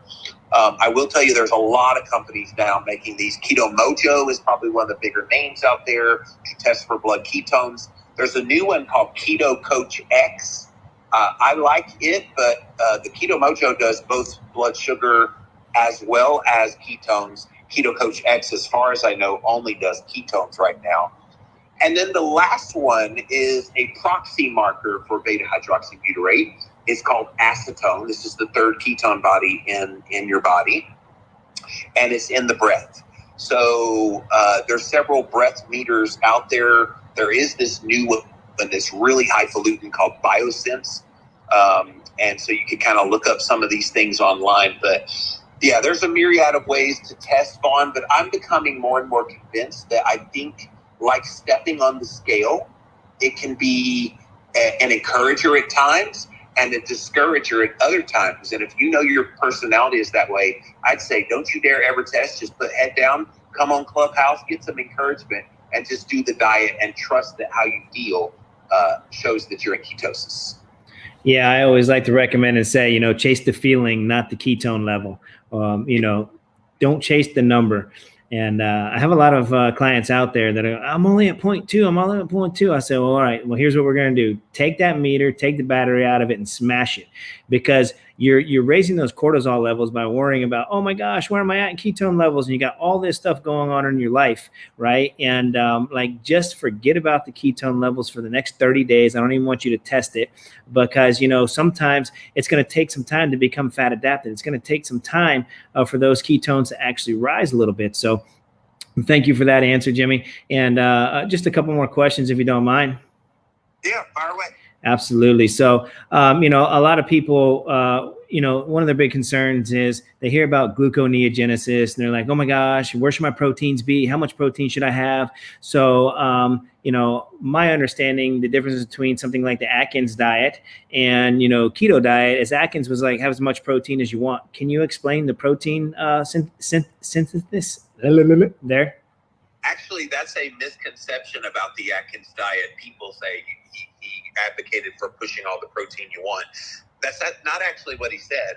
What he said is, if you're going to eat protein, try to eat them in their whole form so that you get the natural fats that come along with it. But then that got translated into Atkins is all about eating lots of protein, which it never was. So Atkins, I would say, if it was done well, was a ketogenic diet. The problem was he didn't hone it in, and plus we didn't have the tools available to test to see if it was actually producing ketones. But obviously from the results he got, they were experiencing ketogenesis. So gluconeogenesis. So let's break that big fancy schmancy word down.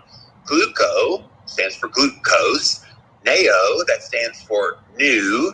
Genesis means beginning. So gluconeogenesis is the beginning, a new way of making glucose for the body. So glucose, you would think, is kind of the antithesis of ketosis, and it is, but there are glucose-dependent functions in the body.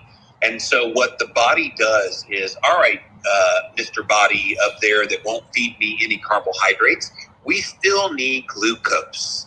So what it does is it takes the proteins that you eat, the fat that you eat, but primarily the protein, and it converts through the liver, through gluconeogenesis, those things into glucose, which then fills the need for the body to be able to get all the glucose-dependent functions taken care of. So what that means is when you wake up in the morning sometimes, and this might describe somebody in the audience, you might see a blood sugar of 119 and go, what in the world? I'm not eating any carbs. How is my blood sugar so high? Well, it's an aberration, because in the morning, the body is going to do what it does to make sure there's plenty of glucose available for the brain, the heart, and all the rest of the glucose-dependent functions in the body. It will distribute that glucose over the first hour or two of you being awake, and then test again, and that 119 is suddenly 82. And so people freak out all the time, Vaughn. They're like, oh my gosh, what am I doing wrong? Keto is making me diabetic. No. Keto is doing exactly what it's supposed to do. And it's because of gluconeogenesis that you're still alive when you don't eat carbs. Thank you for that, Jimmy. So we kind of covered from the beginning to a little deeper into, a couple scientific words and a couple of what maybe you guys have heard out there. And I just wanted to cover some of those, either misconceptions or, some verbiage that you may have heard, because I think a lot of times that scares people away. So what I want to do is I want to open the floor to questions. But before I do that, I want to ask you one more question, Jimmy. What has being in the state of ketosis and doing the low carb lifestyle done for you? Oh, dude. It's so funny because I'm known as the keto guy, and I'm cool with that. I don't have a problem kind of identifying, but please do not put Jimmy Moore in a box. Jimmy Moore is more than keto. I promise you, I got a lot to say on a lot of different subjects: childhood trauma, stress, relationships, on down the line. Look at my profile. I put at the very end, if you scroll down, all the other interests besides keto and cholesterol and fasting that people know me for. I'm a much more complex man that don't put me in that box. But for me, Vaughn, if I never lost another pound, if I never had anything else other than the mood stabilization and the brain health benefits, I would do it just for that. In fact, I did pitch to my publisher one time for me to write a book called Brain Clarity. And they wanted me to get a co-author that was like a neuroscientist or a neurologist or something like that. I had difficulty. And then Dr. Perlmutter, who is a wonderful neurologist, he came out with a wonderful book called Brain Maker. And I was like, okay, there went Brain Clarity. He's the king of brain stuff. So, yeah, that's why I do it now. That's the biggest benefit. And I don't think about food anymore either. Like, I actually am just now realizing, Vaughn, I haven't eaten today. Like, holy crap. Like, the old Jimmy that weighed 410 pounds and was on 3 prescription drugs and heavily sugar addicted is talking to you, and I haven't eaten in probably 24 hours. I just realized that. I'm looking down going, wait a minute. When did I eat today? I haven't eaten today. And that's the beauty of ketosis. Like, you are so freed up from all the restrictiveness that every diet you've ever been on has put you through. Put yourself out of that misery and just go keto and watch the magic happen. Listen, that's the secret that we have here at Keto for the Soul. That's how we get you into ketosis. We lock you in the Clubhouse all day long and you forget to eat. Next thing you know, your body's in a state of ketosis. You're joking, but that's pretty much what has happened. That, along with talking to my friend Brittany for 3.5 hours, I just totally forgot to eat. Yeah, I'm telling you, you're not the only one. It's been amazing, but, it can engulf all your time. So be very cognizant of that and be intentional with your time. But I really love the Clubhouse platform and just giving everybody a stage here. So I'm going to open it up now. Anybody down there in the audience who wants to ask a question, not only to Jimmy, myself, Daniela, Judith, Coach E, Dr. Amir, like, you have some people up here that can probably clarify a few things for you. So if you're in your keto journey, if you've been in your keto journey for 3 years, 5 years, you have a question, if you're just getting started, if you're not sure if keto's for you, now's the time to open it on up, raise your hand, and just come up and ask that question. Does anybody on the stage have a question, comments? Please open it up and tell me what you got. And if not, I'll just keep talking. I don't have a problem with that. Here we go. We got some coming up on stage for you, Jimmy. Everybody on stage, listen, here we go. Denise, good afternoon. How are you? Good. How are you guys? Doing amazing. Okay, so my question is, I know you don't have to get into the exogenous ketones when you're on a keto diet, but what are the benefits from exogenous ketones? Well, I can touch on this just a little bit because exogenous ketones is how I found the ketogenic lifestyle. Do you have to be doing a keto diet to utilize exogenous ketones? No. Will it help enhance your keto lifestyle? Absolutely. So for me, the benefits were my mind lit up, right? I wasn't into the ketogenic lifestyle before. I was working out. I was doing CrossFit in the afternoon. I was doing my workouts in the morning at 5 a.m. And somebody kept bugging me about these exogenous ketones. So I said, all right, let me give it a try.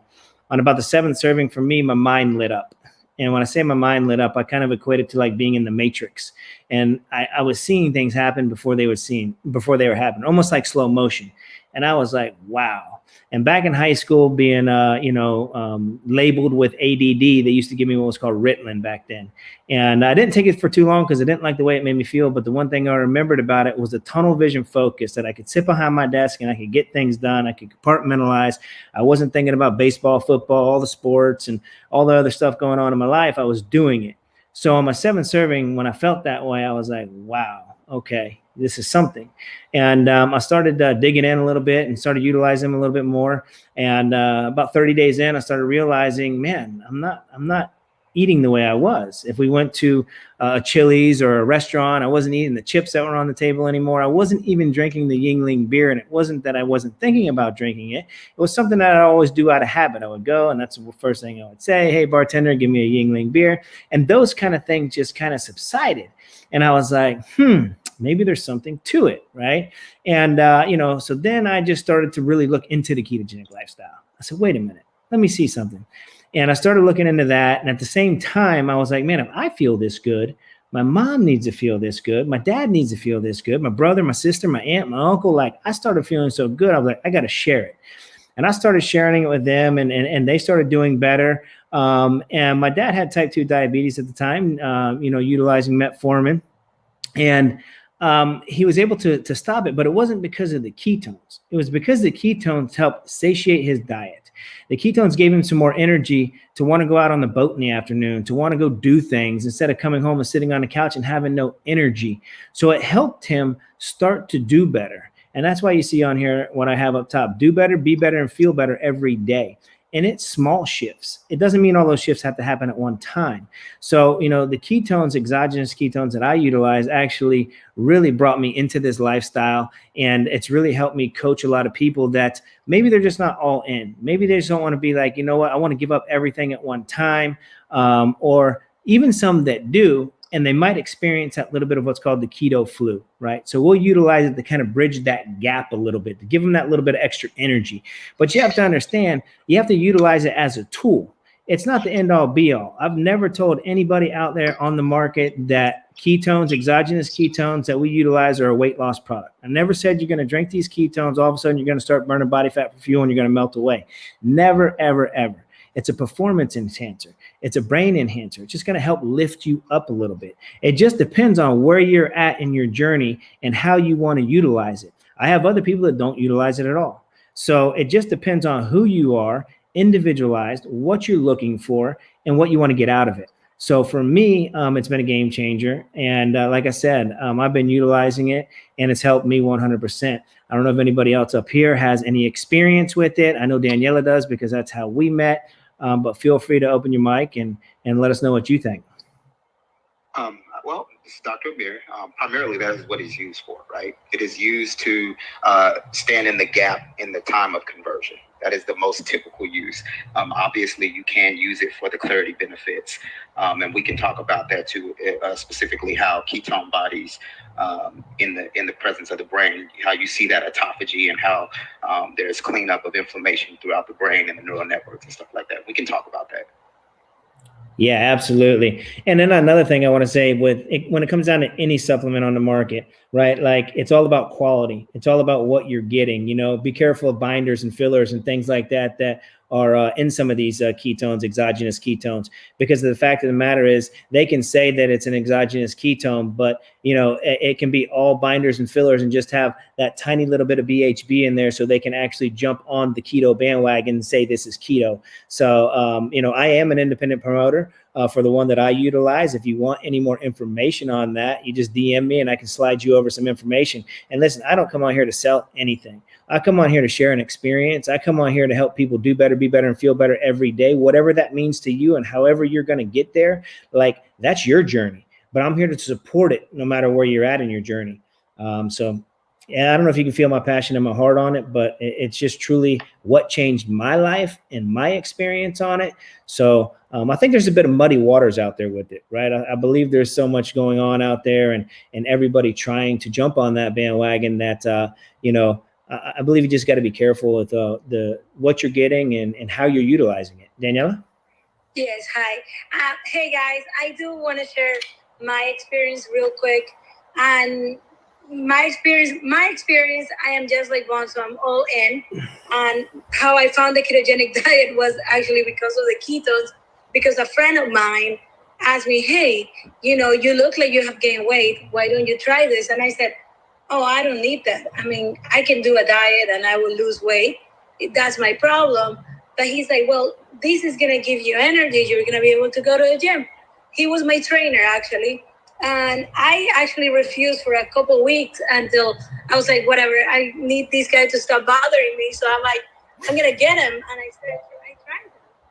And once I tried him, I felt better. And then I started researching about keto. And when I started, it was in 2018.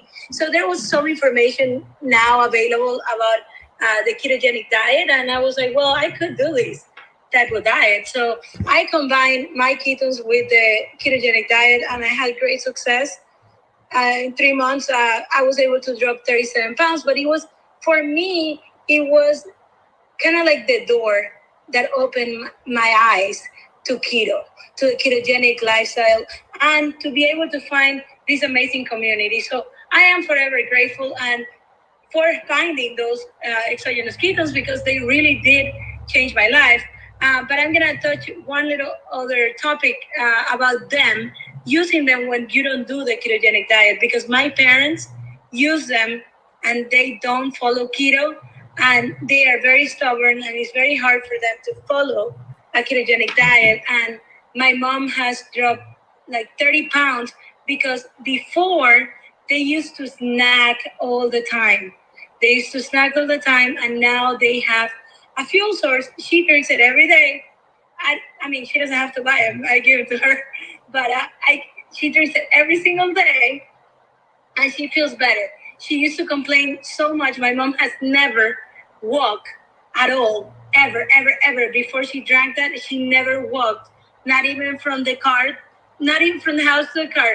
Pretty much my dad had to lift her to take her somewhere, because she's a princess, and she needed that. She was always leaning on, oh, my knees hurt, my knees hurt.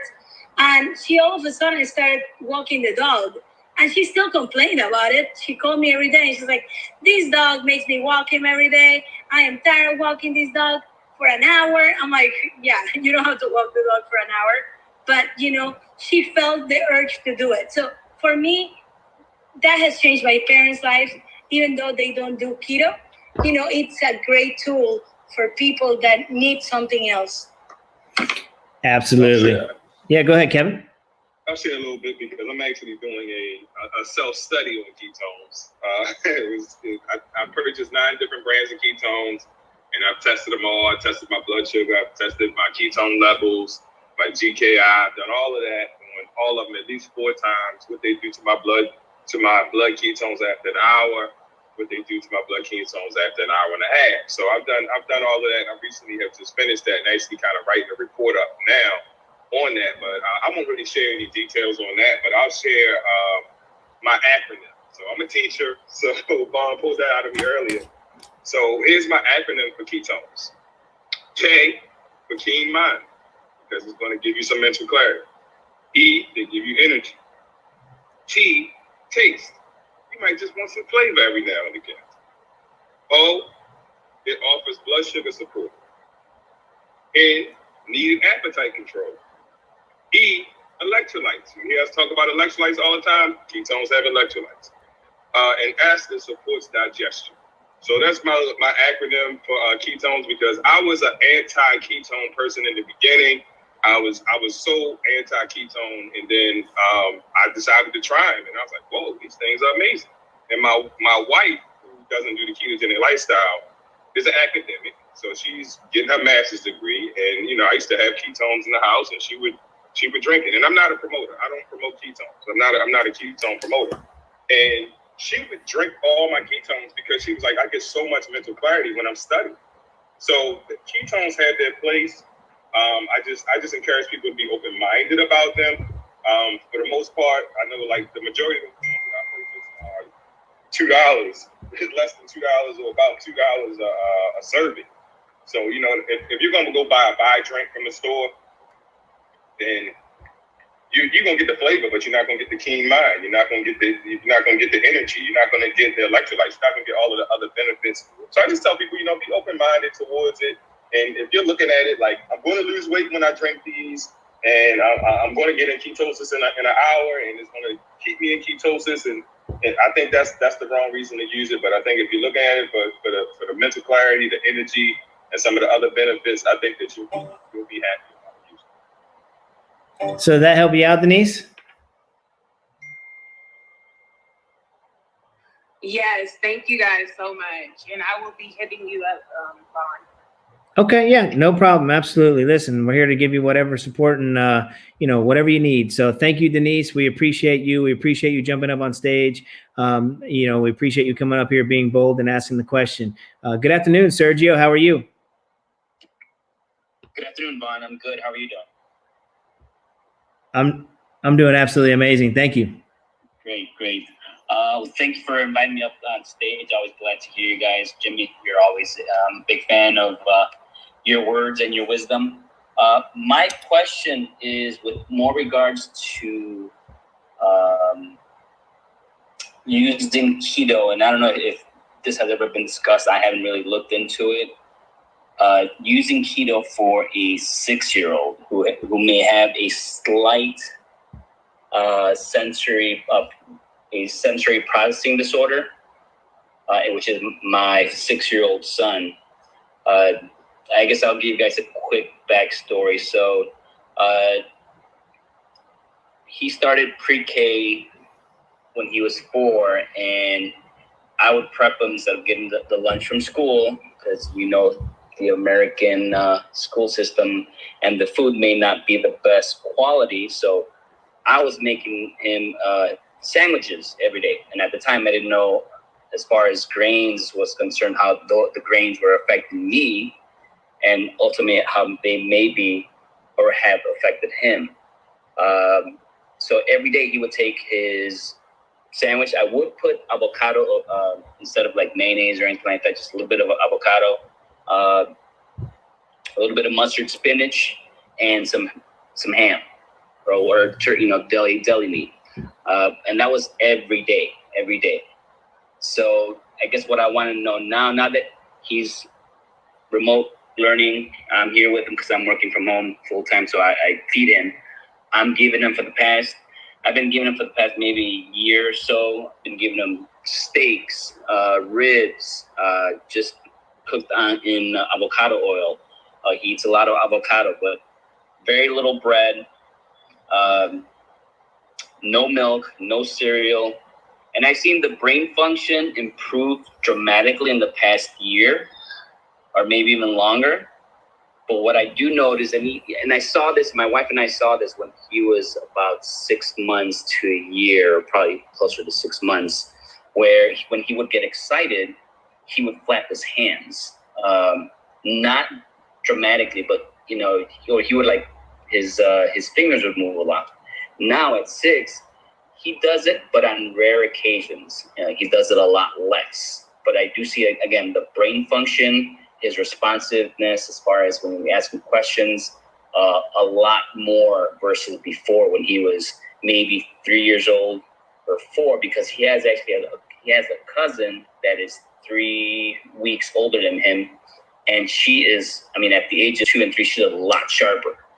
Not that I was really comparing, but I was like, okay, why is he so not responsive when they ask him questions, or why isn't he not running? He didn't have the energy. And again, I don't know if it was because of all the grains we were feeding him. I know that also my wife's family, they were, I guess, misconstrued that a lot of olive oil in your food was bad. A lot of butter was bad, and lo and behold, both my mother-in-law and my father-in-law are diabetic. So now I'm training them to, add more butter to your food, add more olive oil to your salads, so forth and so on. So I guess going back to my question before I start rambling on is, would keto or a ketovore, adding some carnivore and a lot of meats and fats, would that help, I guess, from a neurological standpoint and more brain function? Because I have heard you guys say that, it helps wake up the brain. So I guess that would be my question. Would that work for a 6-year-old, or should I not even worry about that now since he's still growing? So Sergio, thank you for that. And as far as I'm aware, and I keep my ear to the ground on all the research that comes out, I'm not aware of a study that has looked at that specific condition and whether a ketogenic diet can be helpful. But every single study on any kind of neurodegenerative type of disease or other neurological condition, every single study that's being conducted now is all predicated on the research we've known for 100 years with epileptic children. So we've known since 1921 that the gold standard for treating kids with epilepsy is a ketogenic diet. And of course, it's not the same as what we call keto. Keto's cool and all, but they actually ramp it up to a different level. In fact, in clinical settings and research settings, I've interviewed all the best experts in this area. Eric Kossoff is the name of the researcher that has done a lot of the good research on epilepsy, which is now being the template for all these other conditions being tested. He once told me that they call it like a modified keto diet, which means they try to aim for a much higher percentage of fat, pushing like 85 to 90% fat, very low on the protein, meaning about 8 to 10%, and like nil carbs, basically. And it's almost all kids. And so if kids can do that kind of a diet, then they think, okay, pretty much anyone can. And so, yeah, I'm not surprised at all. When you were telling your story, I'm like, oh yeah, that's exactly what I would have predicted would have happened with your daughter. And good job, like noticing that. I would submit that if I was you to a researcher and say, hey, will you do a case study on my daughter? Like, because this is the kind of thing that is missing in the data. And see, they don't know what they don't know. So I'm not surprised. We know that keto works for pretty much anything related to brain health because your brain is 70% fat and prefers ketones as the primary fuel source. And so if the brain is damaged in some way, it stands to reason that shifting that primary fuel source from glucose to fat and ketones would be extremely beneficial. That's actually a fantastic idea. I'll definitely talk to my wife and look into that.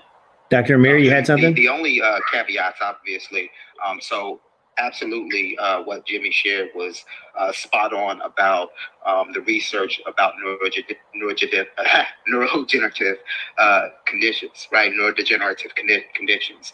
So for example, children who have ADHD, they oftentimes will exhibit improved social interactions. These aren't large studies because, there's not a lot of money behind it. It's starting to pick up, but there's not a lot.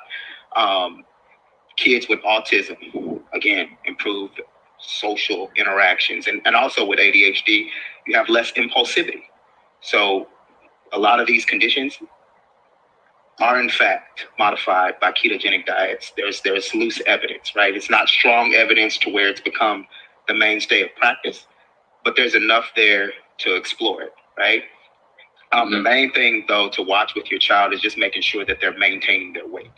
So as long as your child is maintaining their weight, you chart them on a chart, height and weight, and they're following along their percentiles, they're tracking along their growth percentiles, then you're fine.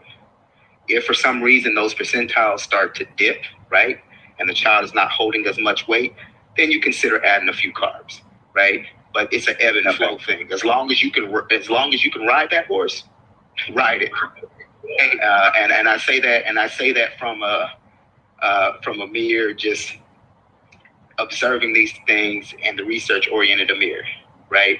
Obviously, from a practitioner standpoint, some things have not become mainstream yet because of the evidence, right? The evidence is not P less than 0.05. So until you have those numbers, a lot of times people hesitate in the practice of medicine to completely endorse it. But from what I've seen in my own experience, as long as those other parameters are staying in place, as long as they're continuing to grow properly at the proper rate, it's fine.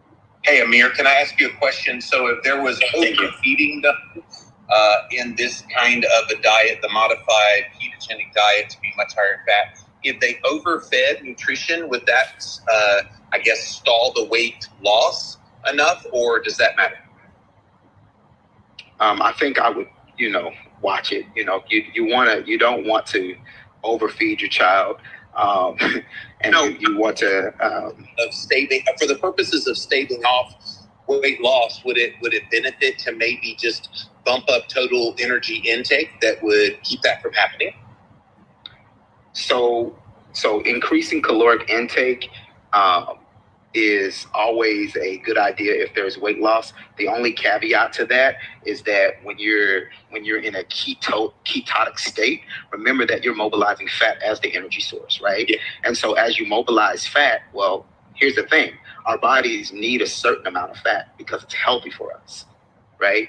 So there's a certain percentage of fat. So if your child is getting down into single digit fat composition, you're entering dangerous territory, and that can eventually have deleterious effects on the brain, right? So it's a double-edged sword in that way. So the only thing I'd say is, just track those lines. As long as the child is healthy, is not getting to the point where they are starting to look literally kind of emaciated because they're losing all of their fat content, and you're starting to see cognition issues. Because ironically, you get these improved interactions, but if you go too far, the opposite can be said true. So just like bodybuilders, for example, when they're on season, these guys, they're dropping down to 5% body fat and ridiculous stuff for shows, right?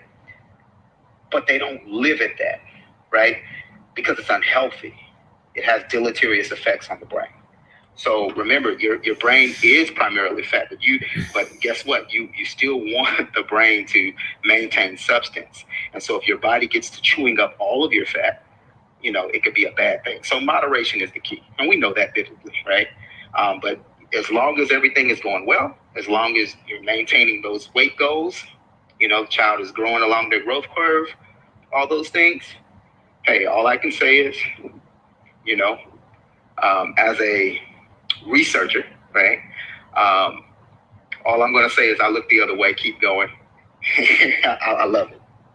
Hey, Amir, I've got a book idea for you. You need to write Goldilocks Keto. Not too much, not too little, just right. I love it. Jimmy, thank you for that. Dr. Amir, thank you for that. I want everybody up here to also understand this is not medical advice, right? What we're doing here is we're giving you shared experiences. We always say, listen, work with a medical doctor. But I always do like to say this too. Ultimately, your health is in your hands, right? So it doesn't mean the doctor is always 100% correct either. So this is not medical advice. Work with your doctor, get a second, third opinion, do your research, educate yourself, and hey, you're well on your way. So thank you guys for all that information. It was absolutely amazing. Sergio, did that answer your question? Absolutely did. Thank you so much, gentlemen.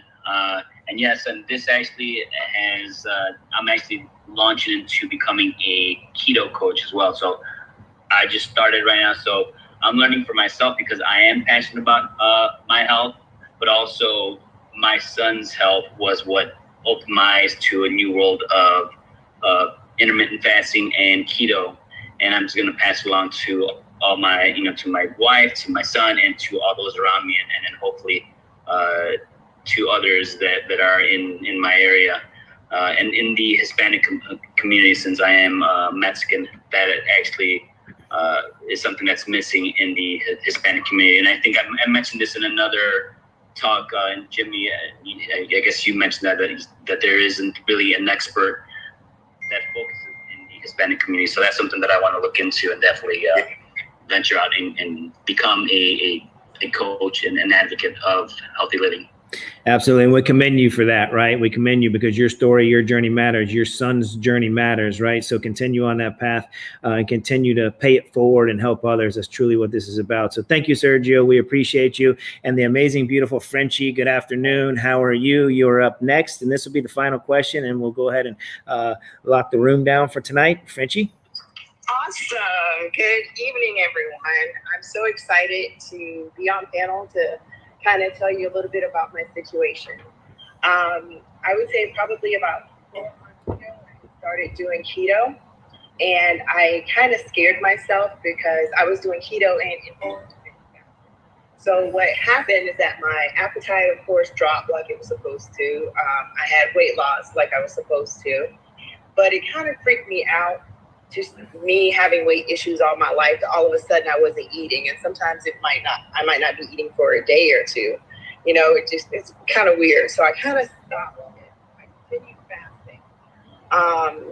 And so I just recently got in Clubhouse, and I've been listening to all of you guys drop some serious knowledge, and I'm excited about going back to keto and doing it.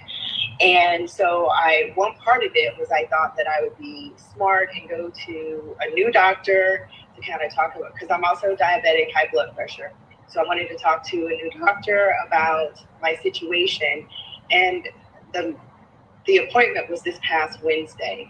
And when I tell you, she just like totally deflated everything out of me.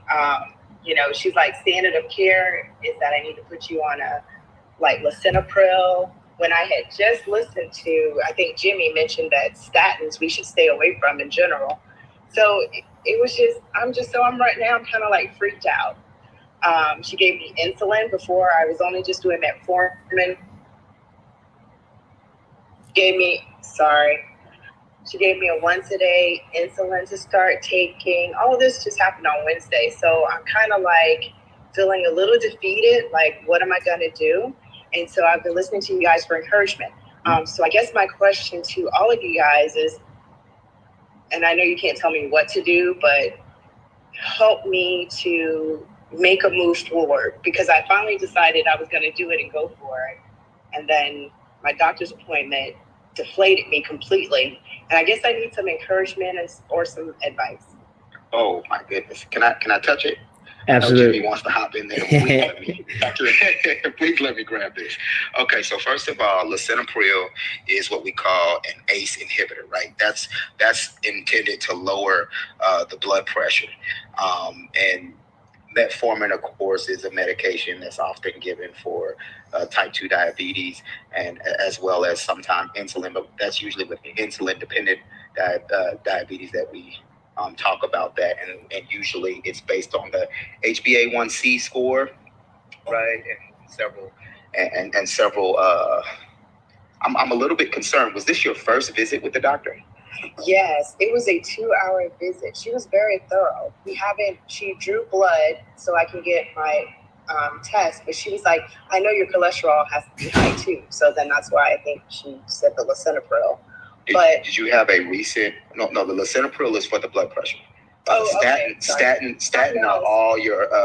The statins have the name statin at the end. So rosuvastatin, atorvastatin, they all have the name statin in them.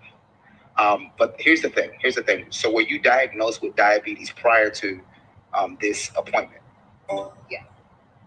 Okay. How long? I've been diabetic for many years, since early 2000s. Okay, and was your and I don't want to get too personal because this is being recorded. So let's stop there.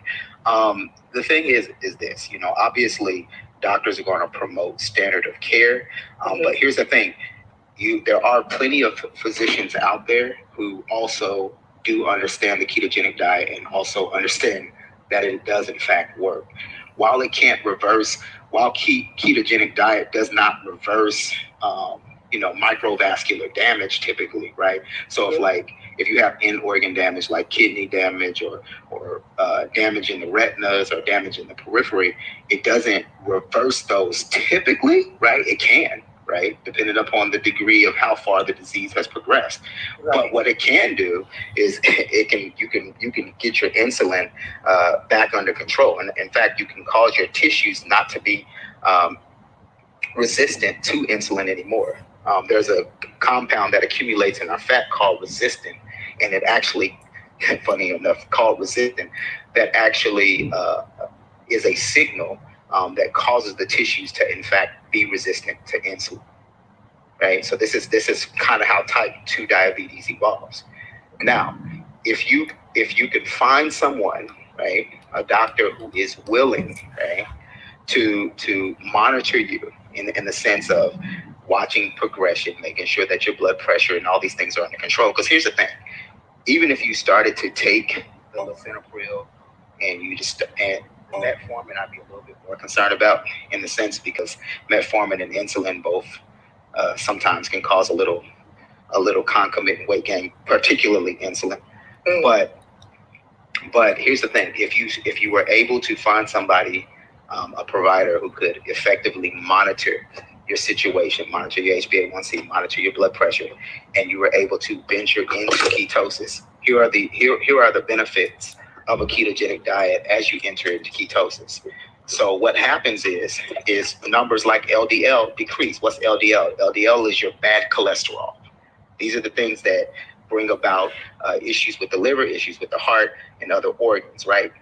Ketogenic diet reduces LDL. What else does it do? It increases HDL. HDL, what's that? That's your good cholesterol. That's the cholesterol that you want, right? That's part of the cholesterol that's used as building blocks for all kind of functions in your body. I won't get into that from now. What else does it do? It decreases blood pressure. What's your issue? You're dealing with high blood pressure. Ketogenic diet oftentimes is a very effective way to deal with hypertension. Okay? So I do want you to seek an individual that is willing to get on board, right? Okay. That is willing to at least consider it. And I don't like to undercut other physicians. I don't. But I also know the realities of the ketogenic diet. This is the reality. So a lot of physicians, because of the nature of how medical school occurs, right? How we're trained, oftentimes you don't spend that long on nutrition, right? You learn the biochemistry, right? But in terms of the practical implications, which is nutrition, you don't spend that much time on it. Because the reality is you're drinking from a fire hydrant. You're learning the amount of material you're learning in 2 weeks. Most people are learning over the course of a semester or even a year.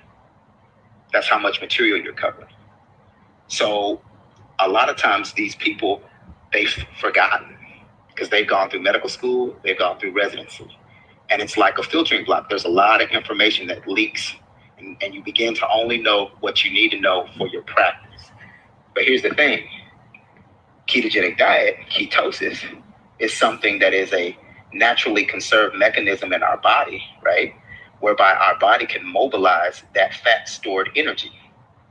And it has a lot of health implications, particularly reduction of inflammation and all these other things that contribute to a lot of disease states, cancerous states, etc. So dementia, all the neurodegenerative stuff. There we go. Now I can say the word. All of the neurodegenerative conditions that you find. So here's the thing. I really want you to go towards ketosis, but you're gonna need some support because you have a diagnosis and you already have hypertension and diabetes and hypertension in African Americans in particular. That's a danger zone for us. Those are precursors that we see oftentimes before heart attacks. So we don't want that, and we're not gonna have that. I say that here. We're not gonna do that. So what we're going to do is we're going to find somebody who's going to support us in the, receive it. So we're going to find somebody who's going to support us in this ketogenic journey. And you're going to do it, but you got to have somebody who can watch you, right? You need to have a community, and you need to have some medical professionals that are available to you. There are different ones. I have to figure out. You can look them up and see who promotes it in your area. There should be some physician that you can see or at least consult with who, can monitor that, because you're going to need your labs monitored. Now, as you get into this process and you're doing it for a while, you're going to find that your insulin levels are going to go down, right? And what's insulin's responsibility? Insulin's responsibility is to basically place sugar where it needs to go, whether it be the liver or whether it be the muscles, right? That's insulin's responsibility. And so the reason that we have type 2 diabetes is because when insulin becomes, the tissues have to become resistant. Because if your glucose levels were extremely high and poorly regulated, what would happen is if the tissues did not become resistant to insulin, literally your insulin would put all your sugar into the muscle, into the liver, everywhere else in a very quick fashion, and you would go into hypoglycemic shock. And that then usually typically concludes in death if not treated, right? So what your body does is it gives you type 2 diabetes as a protection mechanism. It's like, man, you're trying to destroy me. Let me prolong this. So it gives you type 2 diabetes. But here's the good news. The good news is that we can reverse that. So people don't often think about that type 2 diabetes in that way. We think of it as a disease state. But really what it is it's the body's trying to protect us from making poor decisions. Wow. Right? It's trying to minimize the damage. So it's like, okay, I can't put the sugar in the liver because they keep, storing up all this sugar. I can't put it in the muscle because the muscle's already full. Where am I going to store it? Okay, let me shove some in the fat. And then after a while it says, well, I can't build fat fast enough. So what am I going to do? I'm going to deposit it anywhere I can.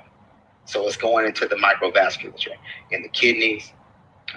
The lungs have so many vessels, we don't see any lung manifestations, but we see eye manifestations, and we see, the glove and stocking effect, where you have the pins and needles in the hands and the feet. So what I want you to do is I want you to find somebody who understands the basic science, who still remembers the basic science, who practices it. Okay, there are doctors out there like that. You have to look for them because they're becoming more populated. There's more of them now. But there are still a lot who, don't go from that evidence.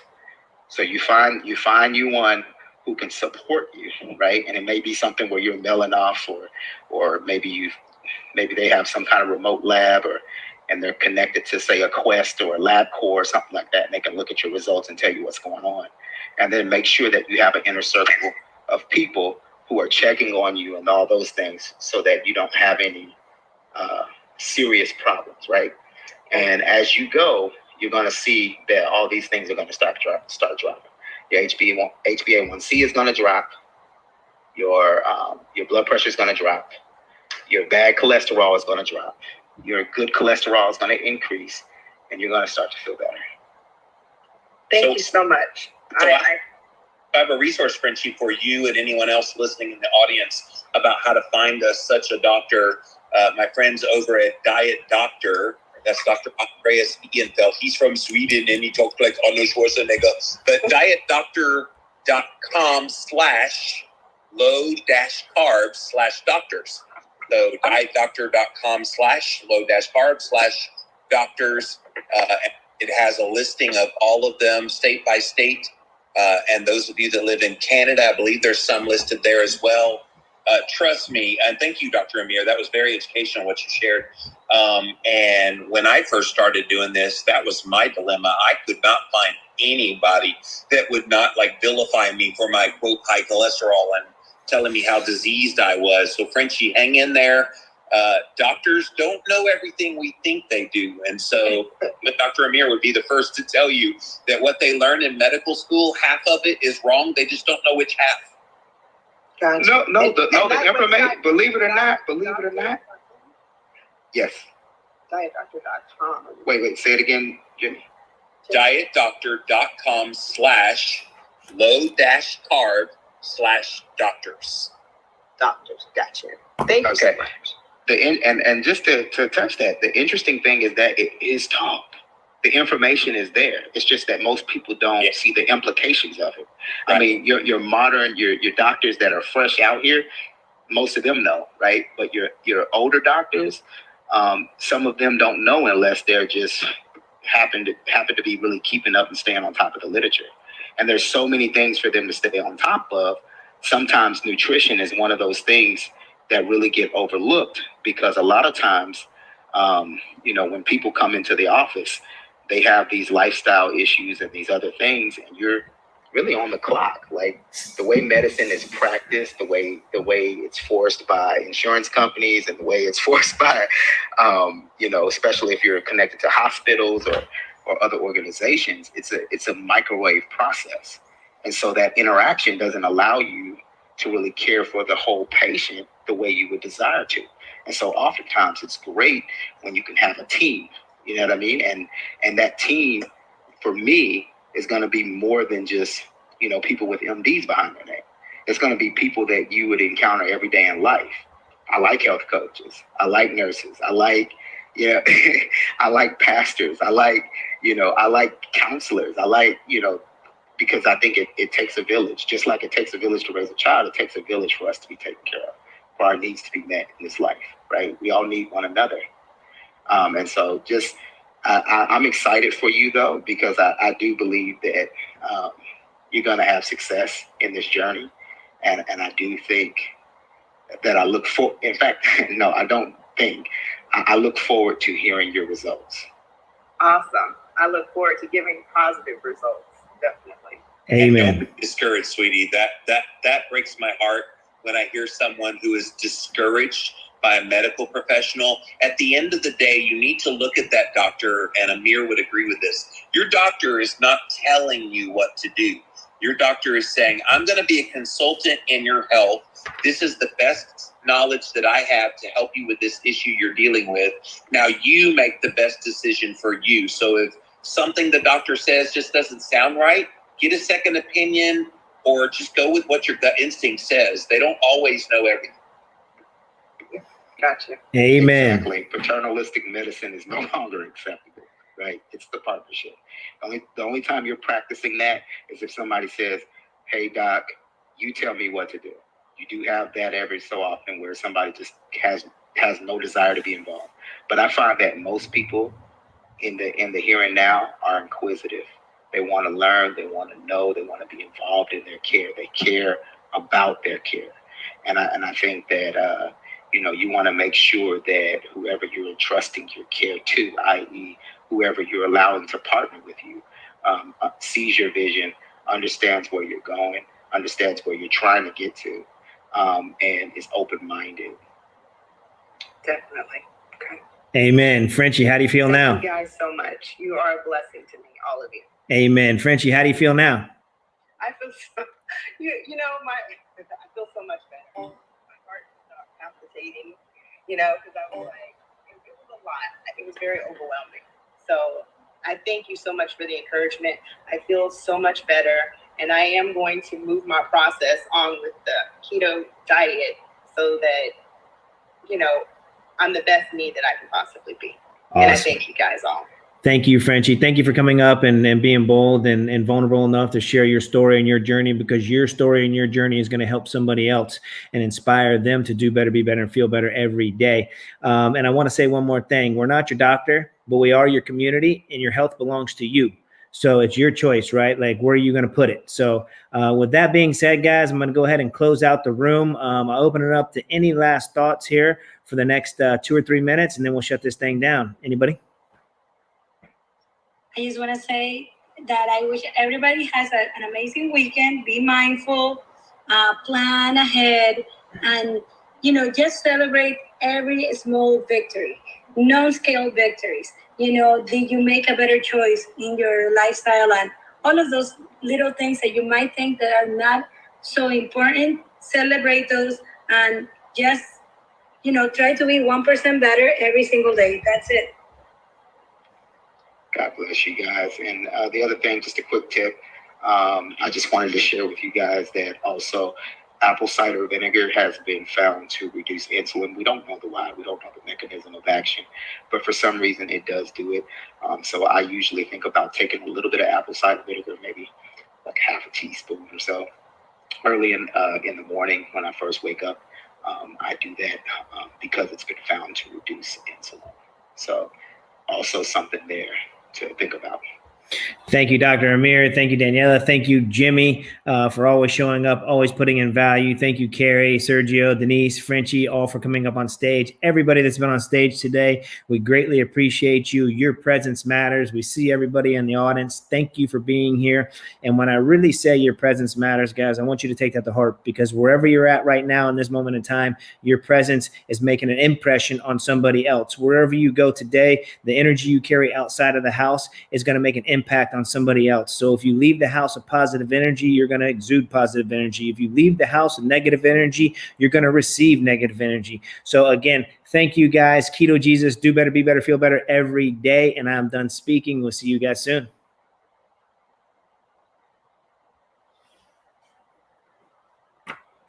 Thank you guys. Thank you for tuning in.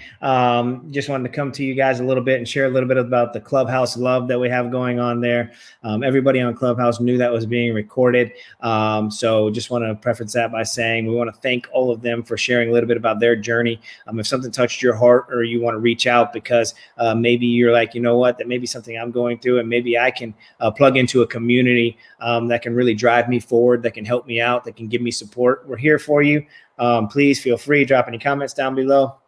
Again, we're on many different platforms here. If you guys have been dropping comments down below and I have not seen them or replied to them, I will get back to you. The fact is the StreamYard that I'm using will only accept certain comments from certain platforms. So you might have been on a platform where I did not see the comments. However, I will be getting back to you with those. Guys, we appreciate you guys. Just like I said, the Clubhouse, Keto Jesus here. Do better, be better, feel better every day. And signing off, we will talk to you guys soon. Thank you so much.